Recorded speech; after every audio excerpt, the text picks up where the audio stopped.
ಎಲ್ಲರಿಗೂ ನಮಸ್ಕಾರ. ನಾನು ನಿಮ್ಮ ಸತೀಶ್ ಜೋಗ ವಿಜಯ್ ಭವ ಯೂಟ್ಯೂಬ್ ಚಾನಲ್ನಿಂದ. ಆತ್ಮೀಯ ಸ್ಪರ್ಧಾರ್ಥಿಗಳೇ, ಇವತ್ತಿನ ಈ ಕ್ಲಾಸಲ್ಲಿ ನಾವು ಹಿಂದಿನ ವಿವಿಧ ಸ್ಪರ್ಧಾತ್ಮಕ ಪರೀಕ್ಷೆಗಳಲ್ಲಿ ಕೇಳಿರುವಂತಹ ಕೆಲವೊಂದು ಇಂಪಾರ್ಟೆಂಟ್ ಆಗಿರುವಂಥ ಪ್ರಶ್ನೆಗಳ ಬಗ್ಗೆ ಚರ್ಚೆ ಮಾಡ್ತಾ ಹೋಗೋಣ. ಮೊದಲನೇ ಪ್ರಶ್ನೆ ಇರೋದು, ಇತ್ತೀಚೆಗೆ 12ನೇ ಬ್ರಿಕ್ಸ್ ವಾರ್ಷಿಕ ಶೃಂಗಸಭೆ ನಡೆಯಿತು. ಇದರ ಆತಿಥ್ಯವನ್ನು ವಹಿಸಿದ ರಾಷ್ಟ್ರ ಯಾವುದು ಅಂತ ಕ್ವಶನ್ ಫ್ರೇಮ್ ಆಗಿದೆ. ಆಪ್ಷನ್ಸ್ ನೋಡೋದಾದರೆ ಬ್ರೆಜಿಲ್, ರಷ್ಯಾ, ಭಾರತ ಮತ್ತು ಚೀನಾ ಅಂತ 4 ರಾಷ್ಟ್ರಗಳನ್ನು ಇಲ್ಲಿ ಆಯ್ಕೆಯಾಗಿ ಕೊಟ್ಟಿದ್ದಾರೆ. ಅಂದರೆ ಇತ್ತೀಚೆಗೆ 12ನೇ ವಾರ್ಷಿಕ ಬ್ರಿಕ್ಸ್ ಶೃಂಗಸಭೆ ಅಂದರೆ ಇದು 2020ರಲ್ಲಿ ನಡೆದಿರುವಂತಹ ಬ್ರಿಕ್ಸ್ ಸಮಿಟ್ ಆಗಿದೆ. ಇದಕ್ಕೆ ರಿಲೇಟೆಡ್ ಆಗಿ ಕೇಳಿರುವಂಥ ಪ್ರಶ್ನೆ ಇದಾಗಿದೆ. ಈ ಪ್ರಶ್ನೆಗೆ ಸರಿಯಾದ ಉತ್ತರ ರಷ್ಯಾ ಆಗಿದೆ.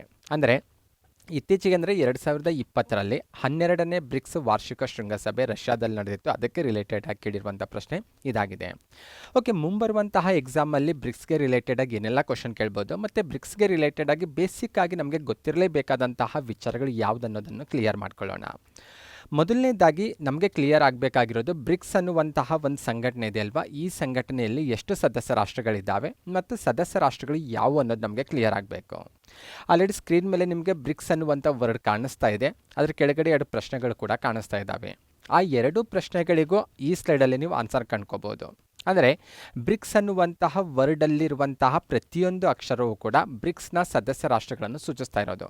ಅಲ್ಲಿ ಒಂದೊಂದು ಅಕ್ಷರವೂ ಕೂಡ ಈ ಸದಸ್ಯ ರಾಷ್ಟ್ರದ ಮೊದಲ ಅಕ್ಷರವನ್ನು ತೆಗೆದುಕೊಂಡು ರಚನೆ ಆಗಿರೋದು. ಅಂದರೆ ಬಿ ಅಂದರೆ ಅಲ್ಲಿ ಬ್ರೆಜಿಲ್, ಆರ್ ಅಂದರೆ ರಷ್ಯಾ, ಐ ಅಂದರೆ ಇಂಡಿಯಾ, ಸಿ ಅಂದರೆ ಚೈನಾ, ಎಸ್ ಅಂದರೆ ಸೌತ್ ಆಫ್ರಿಕಾ. ಅಂದರೆ ಬ್ರಿಕ್ಸ್ನ ಸದಸ್ಯ ರಾಷ್ಟ್ರಗಳ ಸಂಖ್ಯೆ ಎಷ್ಟು ಅಂದರೆ 5. ಬ್ರಿಕ್ಸ್ನ ಸದಸ್ಯ ರಾಷ್ಟ್ರಗಳು ಯಾವುವು ಅನ್ನೋದು ಕೂಡ ಆ ಬ್ರಿಕ್ಸ್ ಅನ್ನುವಂಥ ವರ್ಡಲ್ಲಿರುವಂಥ ಲೆಟರ್ಸ್ಗಳ ಮೂಲಕವೇ ನಾವು ಅರ್ಥ ಮಾಡ್ಕೊಳ್ಬೋದಾಗಿದೆ ಮತ್ತು ನೆನಪು ಸಹ ಇಟ್ಕೊಳ್ಬೋದಾಗಿದೆ. ಹಾಗಾಗಿ ಸಾಕಷ್ಟು ಎಕ್ಸಾಮಲ್ಲಿ ಬ್ರಿಕ್ಸ್ಗೆ ರಿಲೇಟೆಡ್ ಕ್ವಶನ್ ಬರ್ತಾವೆ. ಸದಸ್ಯ ರಾಷ್ಟ್ರಗಳು ಯಾವುವು ಮತ್ತು ಎಷ್ಟು ಅಂತ ಅವೆರಡು ಈ ಸ್ಲೈಡಲ್ಲಿ ಕ್ಲಿಯರ್ ಆಗಿರೋದು. ಇನ್ನು ಇದಕ್ಕೆ ರಿಲೇಟೆಡ್ ಆಗಿ ಇನ್ನೂ ಕೆಲವೊಂದು ಇನ್ಫಾರ್ಮೇಷನ್ ನೋಡ್ತಾ ಹೋದರೆ, ಬ್ರಿಕ್ಸ್ನ ಸದಸ್ಯ ರಾಷ್ಟ್ರಗಳನ್ನು ಇಲ್ಲಿ ವರ್ಡ್ ಮ್ಯಾಪಲ್ಲಿ ಹೈಲೈಟ್ ಮಾಡಲಾಗಿದೆ ಗ್ರೀನ್ ಕಲರಿಂದ. ಯಾವ ಯಾವ ಖಂಡಗಳಲ್ಲಿ ಇದ್ದಾವೆ ಅನ್ನೋದು ಕೂಡ ನಿಮಗೆ ಗೊತ್ತಿರಬೇಕು. ಫಸ್ಟ್ ಆಫ್ ಆಲ್ ನಾವು ಸೌತ್ ಅಮೆರಿಕನ್ ಕಾಂಟಿನೆಂಟನ್ನು ತೆಗೆದುಕೊಂಡಾಗ ಬ್ರೆಜಿಲ್ ಬ್ರಿಕ್ಸ್ನ ಸದಸ್ಯ ರಾಷ್ಟ್ರವಾಗಿದೆ. ಆಫ್ರಿಕನ್ ಕಾಂಟಿನೆಂಟಲ್ಲಿ ಬಂದಾಗ ಸೌತ್ ಆಫ್ರಿಕಾ ಇದರ ಸದಸ್ಯ ರಾಷ್ಟ್ರವಾಗಿದೆ. ಏಷ್ಯನ್ ಕಾಂಟಿನೆಂಟಲ್ಲಿ ಬಂದಾಗ ಅಲ್ಲಿ ಇಂಡಿಯಾ ಇದೆ ಮತ್ತು ಚೈನಾ ಇದೆ. ಯುರೇಷ್ಯಾ ಅಂತ ತೆಗೆದುಕೊಂಡಾಗ ರಷ್ಯಾ ಅದರ ಭಾಗವಾಗಿರೋದು ಕಂಡುಬರುತ್ತೆ. ಈ ರೀತಿ ಬ್ರೆಜಿಲ್, ರಷ್ಯಾ, ಇಂಡಿಯಾ, ಚೈನಾ ಮತ್ತು ಸೌತ್ ಆಫ್ರಿಕಾ ಈ 5 ರಾಷ್ಟ್ರಗಳ ಒಕ್ಕೂಟಕ್ಕೆ ನಾವು ಬ್ರಿಕ್ಸ್ ಅಂತ ಹೇಳೋದು. ಆದರೆ ಬೇಸಿಕ್ಲಿ ಬ್ರಿಕ್ಸ್ ಅಸ್ತಿತ್ವಕ್ಕೆ ಬಂದಾಗ 5 ಸದಸ್ಯ ರಾಷ್ಟ್ರಗಳನ್ನು ಹೊಂದಿರಲಿಲ್ಲ. ಇದು ಕೇವಲ 4 ಸದಸ್ಯ ರಾಷ್ಟ್ರಗಳನ್ನು ಹೊಂದಿತ್ತು. ಅದಕ್ಕೆ ಬ್ರಿಕ್ ಅಂತ ಕರೆಯಲಾಗ್ತಾ ಇತ್ತು. ಆದರೆ 2010ರಲ್ಲಿ ಸೌತ್ ಆಫ್ರಿಕಾ ಇದರ ಸದಸ್ಯತ್ವವನ್ನು ಪಡೆದುಕೊಳ್ಳುತ್ತೆ. ಅಲ್ಲಿಂದ ಬ್ರಿಕ್ಸ್ ಆಗಿ ಮಾರ್ಪಡುತ್ತೆ. ಮತ್ತು ಇನ್ನೊಂದು ಕ್ಲಿಯರ್ ಆಗಿರಬೇಕು, ಈ ಬ್ರಿಕ್ ಅನ್ನುವಂತಹ ವರ್ಡನ್ನು ಮೊಟ್ಟ ಮೊದಲ ಬಾರಿಗೆ ಪರಿಚಯಿಸಿದಂತಹ ಕೀರ್ತಿ ಜಿಮ್ ಓ ನೀಲ್ ಅವರಿಗೆ ಸಲ್ಲುತ್ತೆ. ಇಷ್ಟು ಬೇಸಿಕ್ಕಾಗಿ ನಿಮಗೆ ಇನ್ಫಾರ್ಮೇಷನ್ ಕ್ಲಿಯರ್ ಆಗಿರಲೇಬೇಕು. ನೆಕ್ಸ್ಟ್ ಬ್ರಿಕ್ಸ್ಗೆ ರಿಲೇಟೆಡ್ ಇನ್ನೂ ಒಂದು ಇನ್ಫಾರ್ಮೇಷನ್ ನಮಗೆ ಇಂಪಾರ್ಟೆಂಟ್ ಅಂದರೆ ಅದರ ಸಮಿಟ್ಗಳಿಗೆ ರಿಲೇಟೆಡ್ ಆಗಿರುವಂಥ ಇನ್ಫಾರ್ಮೇಷನ್. ಇಲ್ಲಿವರೆಗೂ 12 ಸಮಿಟ್ಗಳು ನಡೆದಿದ್ದಾವೆ. ಆಲ್ರೆಡಿ 2020ರವರೆಗೂ 12 ಸಮಿಟ್ಗಳು ಬ್ರಿಕ್ಸ್ನ ಸದಸ್ಯ ರಾಷ್ಟ್ರಗಳ ಮುಖ್ಯಸ್ಥರ ಶೃಂಗಸಭೆ ನಡೆದಿರೋದು. ಬ್ರಿಕ್ಸ್ ಸಮಿಟಲ್ಲಿ ಸಾಕಷ್ಟು ಬೇರೆ ಬೇರೆ ಸಮಿಟ್ಗಳು ಸಹ ಇದ್ದಾವೆ ಅಲ್ಲಿ. ಆದರೆ ನಾವಿಲ್ಲಿ ಹೆಚ್ಚು ಫೋಕಸ್ ಮಾಡಬೇಕಾಗಿರೋದು ಬ್ರಿಕ್ಸ್ ಸದಸ್ಯ ರಾಷ್ಟ್ರಗಳ ಮುಖ್ಯಸ್ಥರ ಶೃಂಗಸಭೆಗೆ ಹೆಚ್ಚು ಫೋಕಸ್ ಮಾಡ್ತಾ ಇರೋದು. ಎಲ್ಲ ಸಮಿಟ್ಗಳು ಇಂಪಾರ್ಟೆಂಟ್ ಅಂತ ನೋಡ್ತಾ ಹೋದರೆ ಕಾಮನ್ ಕಾಂಪಿಟೇಟಿವ್ ಎಕ್ಸಾಮಲ್ಲಿ ಅಷ್ಟೇ ಇಂಪಾರ್ಟೆಂಟ್ ಆಗಲ್ಲ. ಆದರೆ ಪೊಲಿಟಿಕಲ್ ಸೈನ್ಸಲ್ಲಿ ಬಂದಾಗ, ಅಂತಾರಾಷ್ಟ್ರೀಯ ಸಂಬಂಧಗಳ ಸೆಕ್ಷನಲ್ಲಿ ಮತ್ತು ಎಕನಾಮಿಕ್ಸಲ್ಲಿ ಬಂದಾಗ ಎಲ್ಲ ಸಮಿಟಿಗಳಲ್ಲಿ ತೆಗೆದುಕೊಂಡಂತಹ ಇಂಪಾರ್ಟೆಂಟ್ ತೀರ್ಮಾನಗಳು ನಾವು ಫೋಕಸ್ ಮಾಡಲೇಬೇಕಾಗುತ್ತೆ. ಆದರೆ ಇಲ್ಲಿ ನಾವು ಕಾಮನ್ ಕಾಂಪಿಟೇಟಿವ್ ಎಕ್ಸಾಮಿಂದ ಹೆಚ್ಚು ಫೋಕಸ್ ಮಾಡ್ತಾ ಇರೋದ್ರಿಂದ ಭಾರತದಲ್ಲಿ ನಡೆದಿರುವಂತಹ ಬ್ರಿಕ್ಸ್ ಸಮಿಟ್ಗಳ ಬಗ್ಗೆ ನಿಮಗೆ ಬೇಸಿಕ್ ಇನ್ಫಾರ್ಮೇಷನ್ ಇರಬೇಕು. ಮೊದಲ ಸಮಿಟ್ ಯಾವಾಗಾಯ್ತು ಅನ್ನೋದು ಕ್ಲಿಯರ್ ಆಗಿರಬೇಕು ಮತ್ತು ಇತ್ತೀಚೆಗೆ ನಡೆದಿರುವ, ಮುಂದೆ ನಡೆಯಲಿರುವಂತಹ ಬ್ರಿಕ್ಸ್ ಶೃಂಗಸಭೆಗಳ ಬಗ್ಗೆ ಬೇಸಿಕ್ ಕಾನ್ಸೆಪ್ಟ್ ನಿಮಗೆ ಇರಬೇಕು. ಓಕೆ, 4-5 ಸಮಿಟ್ಗಳ ಇನ್ಫಾರ್ಮೇಷನ್ ನಾನು ಇಲ್ಲಿ ನಿಮಗೆ ಸ್ಲೈಡಲ್ಲಿ ಕ್ಲಿಯರ್ ಮಾಡ್ತಾ ಇರೋದು. First summit important. 2009ರಲ್ಲಿ ಬ್ರಿಕ್ಸ್ನ ಮೊದಲ ಶೃಂಗಸಭೆ ನಡೆದಿದ್ದು ರಷ್ಯಾದ ಎಕ್ಟೆರನ್ಬರ್ಗ್ನಲ್ಲಿ ನಡೆದಿರೋದು. ಇದು ಇಂಪಾರ್ಟೆಂಟ್ ಆಗುತ್ತೆ. ಇದಾದ ನಂತರ 2012ರಲ್ಲಿ ಬಂದಾಗ 4th ಸಮಿಟ್ ಭಾರತದಲ್ಲಿ ನಡೆಯುತ್ತೆ. ಹಾಗಾಗಿ ಇದು ಇಂಪಾರ್ಟೆಂಟು. ಮತ್ತು 16ರಲ್ಲಿ 8ನೇ ಸಮಿಟ್ ಕೂಡ ಭಾರತದಲ್ಲಿ ನಡೆಯುತ್ತೆ, ಗೋವಾದಲ್ಲಿ ನಡೆಯುತ್ತೆ. ಹಾಗಾಗಿ ಅದು ಇಂಪಾರ್ಟೆಂಟು. ಇತ್ತೀಚೆಗೆ ಅಂದರೆ ರೀಸೆಂಟಾಗಿ ನಡೆದಿರುವಂತಹ ಸಮಿಟ್ ಅಂದರೆ 2020ರಲ್ಲಿ 12ನೇ ಸಮಿಟ್ ಇದ್ದು ರಷ್ಯಾದಲ್ಲಿ ನಡೆಯಿತು, ಸೇಂಟ್ ಪೀಟರ್ಸ್ಬರ್ಗ್ನಲ್ಲಿ. ಹಾಗಾಗಿ ಇದು ಇಂಪಾರ್ಟೆಂಟು. ನೆಕ್ಸ್ಟ್ ಈ ವರ್ಷ 2021ರಲ್ಲಿ 13ನೇ ಶೃಂಗಸಭೆ ಭಾರತದಲ್ಲೇ ನಡೆಯಲಿದೆ. ಹಾಗಾಗಿ ಇದು ಕೂಡ ಇಂಪಾರ್ಟೆಂಟು. ಇಷ್ಟು ಸಮಿಟ್ಗಳು ಇಂಪಾರ್ಟೆಂಟ್ ಅಂತ ನಾನಿಲ್ಲಿ ಕಾಮನ್ ಕಾಂಪಿಟೇಟಿವ್ ಎಕ್ಸಾಮಿಂದ ಇಲ್ಲಿ ಫೋಕಸ್ ಮಾಡ್ತಾ ಇರೋದು. ನೆಕ್ಸ್ಟ್ 2021 13ನೇ ಸಮಿಟ್ ನಂತರ 14ನೇ ಶೃಂಗಸಭೆ ಎಲ್ಲಿ ನಡೆಯುತ್ತೆ ಅಂತ ಪ್ರಶ್ನೆ ಬರ್ಬೋದು. ಸಿಂಪಲ್ ಆಗಿ ಹೇಳ್ಬೋದು, ಸ್ಟಾರ್ಟಿಂಗಲ್ಲಿ 4 ಸಮಿಟ್ ಮಾತ್ರ ವೇರಿಯೇಷನ್ ಆಗ್ತಾ ಇರುತ್ತೆ. ಆಮೇಲೆ ಪ್ರತಿಯೊಂದು ಶೃಂಗಸಭೆಯೂ ಕೂಡ ಬ್ರಿಕ್ಸಲ್ಲಿ ಏನು ವರ್ಡ್ಸ್ಗಳಿದ್ದಾವಲ್ವಾ ಅಥವಾ ಏನು ಅಲ್ಫಾಬೆಟಿಕ್ಸ್ ಇದ್ದಾವಲ್ವಾ ಅದ್ರ ಸೀರಿಯಲ್ ವೈಸ್ ಆಗಿ ಹೋಗ್ತಾ ಇರೋದು ಕಂಡುಬರುತ್ತೆ. ಅಂದರೆ ಬ್ರೆಜಿಲಲ್ಲಿ ಆಗೋದು, ಆಮೇಲೆ ರಷ್ಯಾ, ಆಮೇಲೆ ಇಂಡಿಯಾದಲ್ಲಿ ಆಗ್ತಾ ಇದೆ. ಈಗ ಇಂಡಿಯಾ ಆದ ನಂತರ ನೆಕ್ಸ್ಟ್ ಚೈನಾದಲ್ಲಿ ಆಗುತ್ತೆ, ಅದಾದ ನಂತರ ನೆಕ್ಸ್ಟ್ ಸಮಿಟು ಸೌತ್ ಆಫ್ರಿಕಾದಲ್ಲಿ ಆಗುತ್ತೆ. ಈ ರೀತಿ ಸೀರಿಯಲ್ ಆಗಿ ಹೋಗ್ತಾ ಇದ್ದಾವೆ ಈಗ. ಹಾಗಾಗಿ ಈಸಿಯಾಗಿ ನಾವು ನೆನ್ಪಿಟ್ಕೊಳ್ಬೋದಾಗಿದೆ. ನೆಕ್ಸ್ಟ್ ಬ್ರಿಕ್ಸ್ಗೆ ರಿಲೇಟೆಡ್ ಇನ್ನೊಂದು ಇಂಪಾರ್ಟೆಂಟ್ ಆಗಿರುವಂತಹ ವಿಚಾರ ಅಂದರೆ ಬ್ರಿಕ್ಸ್ ಬ್ಯಾಂಕ್ ಬಗ್ಗೆ ನಮಗೆ ಗೊತ್ತಿರಲೇಬೇಕು. ಅದರ ಹೆಡ್ ಆಫೀಸ್ ಎಲ್ಲಿದೆ, ಯಾವಾಗ ಅದು ಕಾರ್ಯಾರಂಭ ಮಾಡ್ತೋ, ಅದ್ರದ್ದು ಇಂಪಾರ್ಟೆಂಟ್ ಏನಿದೆ ಅನ್ನೋದು ನಮಗೆ ಗೊತ್ತಿರಬೇಕು. ಫಸ್ಟ್ ಆಫ್ ಆಲ್ ಬ್ರಿಕ್ಸ್ ಬ್ಯಾಂಕ್ಗೆ ನ್ಯೂ ಡೆವಲಪ್ಮೆಂಟ್ ಬ್ಯಾಂಕ್ ಅಂತ ಕರೆಯಲಾಗುತ್ತೆ ಅಥವಾ ಬ್ರಿಕ್ಸ್ ಡೆವಲಪ್ಮೆಂಟ್ ಬ್ಯಾಂಕ್ ಅಂತ ಕರೆಯಲಾಗುತ್ತೆ. ಓಕೆ, ಇದು ಸ್ಥಾಪನೆ ಮಾಡಲಿಕ್ಕೆ ರಿಲೇಟೆಡ್ ಆಗಿ ಸದಸ್ಯ ರಾಷ್ಟ್ರಗಳು ಸಹಿ ಹಾಕಿದ್ದು 2014ರಲ್ಲಿ. ಅಂದರೆ ಇಂಥ ಒಂದು ಬ್ಯಾಂಕನ್ನು ನಾವು ಸ್ಥಾಪನೆ ಮಾಡಬೇಕು ಅನ್ನುವಂಥ ನಿರ್ಣಯಕ್ಕೆ ಸಹಿ ಹಾಕಿದ್ದು 2014ರಲ್ಲಿ. 2015ರಲ್ಲಿ ಈ ಟ್ರೀಟಿ ಅನುಷ್ಠಾನಕ್ಕೆ ಬರುತ್ತೆ. 2016ರ ಜನವರಿಯಿಂದ ಈ ಬ್ರಿಕ್ಸ್ ಬ್ಯಾಂಕ್ ಅಥವಾ ನ್ಯೂ ಡೆವಲಪ್ಮೆಂಟ್ ಬ್ಯಾಂಕ್ ಕಾರ್ಯಾರಂಭ ಮಾಡುತ್ತೆ. ಹಾಗಾದರೆ ಇದರ ಹೆಡ್ ಆಫೀಸ್ ಅಥವಾ ಹೆಡ್ ಕ್ವಾರ್ಟರ್ಸ್ ಎಲ್ಲಿದೆ ಅಂತ ನೋಡ್ತಾ ಹೋದರೆ, ಇದರ ಸದಸ್ಯ ರಾಷ್ಟ್ರಗಳಲ್ಲೇ ಒಂದಾಗಿರುವಂತಹ ಚೈನಾದ ಶಾಂಘೈನಲ್ಲಿ ಇರೋದು ಕಂಡುಬರುತ್ತೆ. ಅದರ ಜೊತೆಗೆ ಇದರ ರೀಜನಲ್ ಆಫೀಸ್ಗಳು ಕೂಡ ನಾವು ನೋಡ್ಬೋದಾಗಿದೆ. ಫಸ್ಟ್ ರೀಜನಲ್ ಆಫೀಸು ಜೊಹಾನ್ಸ್ಬರ್ಗ್ನಲ್ಲಿ ಅನುಷ್ಠಾನಕ್ಕೆ ಬಂದಿದೆ ಅನ್ನೋದು ಕ್ಲಿಯರ್ ಆಗಿರಬೇಕು. ಮತ್ತು 2019ರಲ್ಲಿ ಇದರ ಸೆಕೆಂಡ್ ರೀಜನಲ್ ಆಫೀಸು ಬ್ರೆಜಿಲ್ನಲ್ಲಿ ಅಸ್ತಿತ್ವಕ್ಕೆ ಬಂದಿದೆ. ಸಾ ಪಾಲೋ ಅನ್ನುವಂಥ ಪ್ಲೇಸ್ ಬ್ರೆಜಿಲ್ನಲ್ಲಿರೋದು. ಅಲ್ಲಿ ಇದರ 2ನೇ ಪ್ರಾದೇಶಿಕ ಏನು ಸಂಸ್ಥೆ ಅಥವಾ ಪ್ರಾದೇಶಿಕ ಕಚೇರಿ ಅಸ್ತಿತ್ವಕ್ಕೆ ಬಂದಿರೋದನ್ನು ನಾವು ಕಾಣ್ತೇವೆ. ಇಷ್ಟು ಬ್ರಿಕ್ಸ್ ಬ್ಯಾಂಕ್ಗೆ ರಿಲೇಟೆಡಾಗಿ ನಿಮಗೆ ಕ್ಲಿಯರ್ ಆಗಿರಬೇಕು. ಇದರ ಜೊತೆಗೆ ಈ ಬ್ಯಾಂಕ್ಗೆ ಮುಖ್ಯಸ್ಥರಾಗಿ ನಿರ್ವಹಿಸ್ತಾ ಇರುವಂಥ ಮಹನೀಯರ ಬಗ್ಗೆಯೂ ಸಹ ಗೊತ್ತಿರಬೇಕು. ಇಬ್ಬರು ಮಹನೀಯರ ಇಮೇಜ್ ನಿಮಗೆ ಸ್ಕ್ರೀನ್ ಮೇಲೆ ಕಾಣಿಸ್ತಾ ಇದೆ. ಫಸ್ಟ್ ಒನ್ ಪರ್ಸನ್ ನೀವೆಲ್ಲರೂ ಐಡೆಂಟಿಫೈ ಮಾಡ್ತೀರಿ, ಏಕೆಂದರೆ ಇವರು ಭಾರತದವರು, ಅದಕ್ಕಿಂತ ಹೆಚ್ಚಾಗಿ ಇವರು ಕನ್ನಡಿಗರು ಅನ್ನೋದು ವಿಶೇಷವಾಗಿದೆ. KV ಕಾಮತ್ ಅವರು. ಬ್ರಿಕ್ಸ್ನ ಏನು ನ್ಯೂ ಡೆವಲಪ್ಮೆಂಟ್ ಬ್ಯಾಂಕ್ ಇದೆ ಅಲ್ವಾ, ಈ ಬ್ಯಾಂಕ್ನ ಮೊದಲ ಮುಖ್ಯಸ್ಥರಾಗಿ ಕಾರ್ಯನಿರ್ವಹಿಸಿದಂಥ ಕೀರ್ತಿ KV ಕಾಮತ್ ಅವರಿಗೆ ಸಲ್ಲುತ್ತೆ. 2015ರಿಂದ 2020ವರೆಗೂ ಇವರು ಬ್ರಿಕ್ಸ್ ಬ್ಯಾಂಕ್ನ ಮುಖ್ಯಸ್ಥರಾಗಿ ಸೇವೆ ಸಲ್ಲಿಸಿದ್ದಾರೆ. ಇನ್ನು ಇವರಾದ ನಂತರ 2020ರಿಂದ 2025ರ ಅವಧಿಗೆ ನೆಕ್ಸ್ಟ್ ಪರ್ಸನ್ 2ನೇ ಅಧ್ಯಕ್ಷರಾಗಿ, ಇವರ ನಂತರದ ಸ್ಥಾನದಲ್ಲಿ ಅಧ್ಯಕ್ಷರಾಗಿ ನೇಮಕ ಆಗಿದ್ದಾರೆ. ಬ್ರೆಜಿಲ್ ದೇಶದವರು ಮಾರ್ಕೋಸ್ ಪ್ರಾಡೋ ಟ್ರೈಜೋ ಅಂತ ಇವರ ಹೆಸರು. ಇವರು ಪ್ರೆಸಿಡೆಂಟ್ ಬ್ರಿಕ್ಸ್ ಬ್ಯಾಂಕ್ನ ಮುಖ್ಯಸ್ಥರಾಗಿ ಕಾರ್ಯನಿರ್ವಹಿಸ್ತಾ ಇದ್ದಾರೆ. ಓಕೆ, ಫಸ್ಟು ಬ್ರಿಕ್ಸ್ ಬ್ಯಾಂಕ್ನ ಮುಖ್ಯಸ್ಥರಾಗಿ ಕಾರ್ಯನಿರ್ವಹಿಸಿದವರು ಯಾರು ಅನ್ನೋದು ಕ್ಲಿಯರ್ ಆಗಿರಬೇಕು. KV ಕಾಮತ್ ಅವರು ಭಾರತದವರು ಮತ್ತು ಕನ್ನಡಿಗರು ಅನ್ನೋದು ವಿಶೇಷವಾಗಿದೆ. ಅವರ ನಂತರ ಬ್ರಿಕ್ಸ್ ಬ್ಯಾಂಕ್ನ ಮುಖ್ಯಸ್ಥರಾಗಿ ಸೇವೆ ಸಲ್ಲಿಸಿದವರ ಹೆಸರು ಕೂಡ ನಿಮ್ಗೆ ಕ್ಲಿಯರ್ ಆಗಿರಬೇಕು. ಪ್ರೆಸೆಂಟ್ ಅವರು ಅಧಿಕಾರದಲ್ಲಿ ಇದ್ದಾರೆ ಅನ್ನೋದು ಕೂಡ ನೀವು ಇಲ್ಲಿ ಗಮನಿಸಬೇಕಾಗುತ್ತೆ.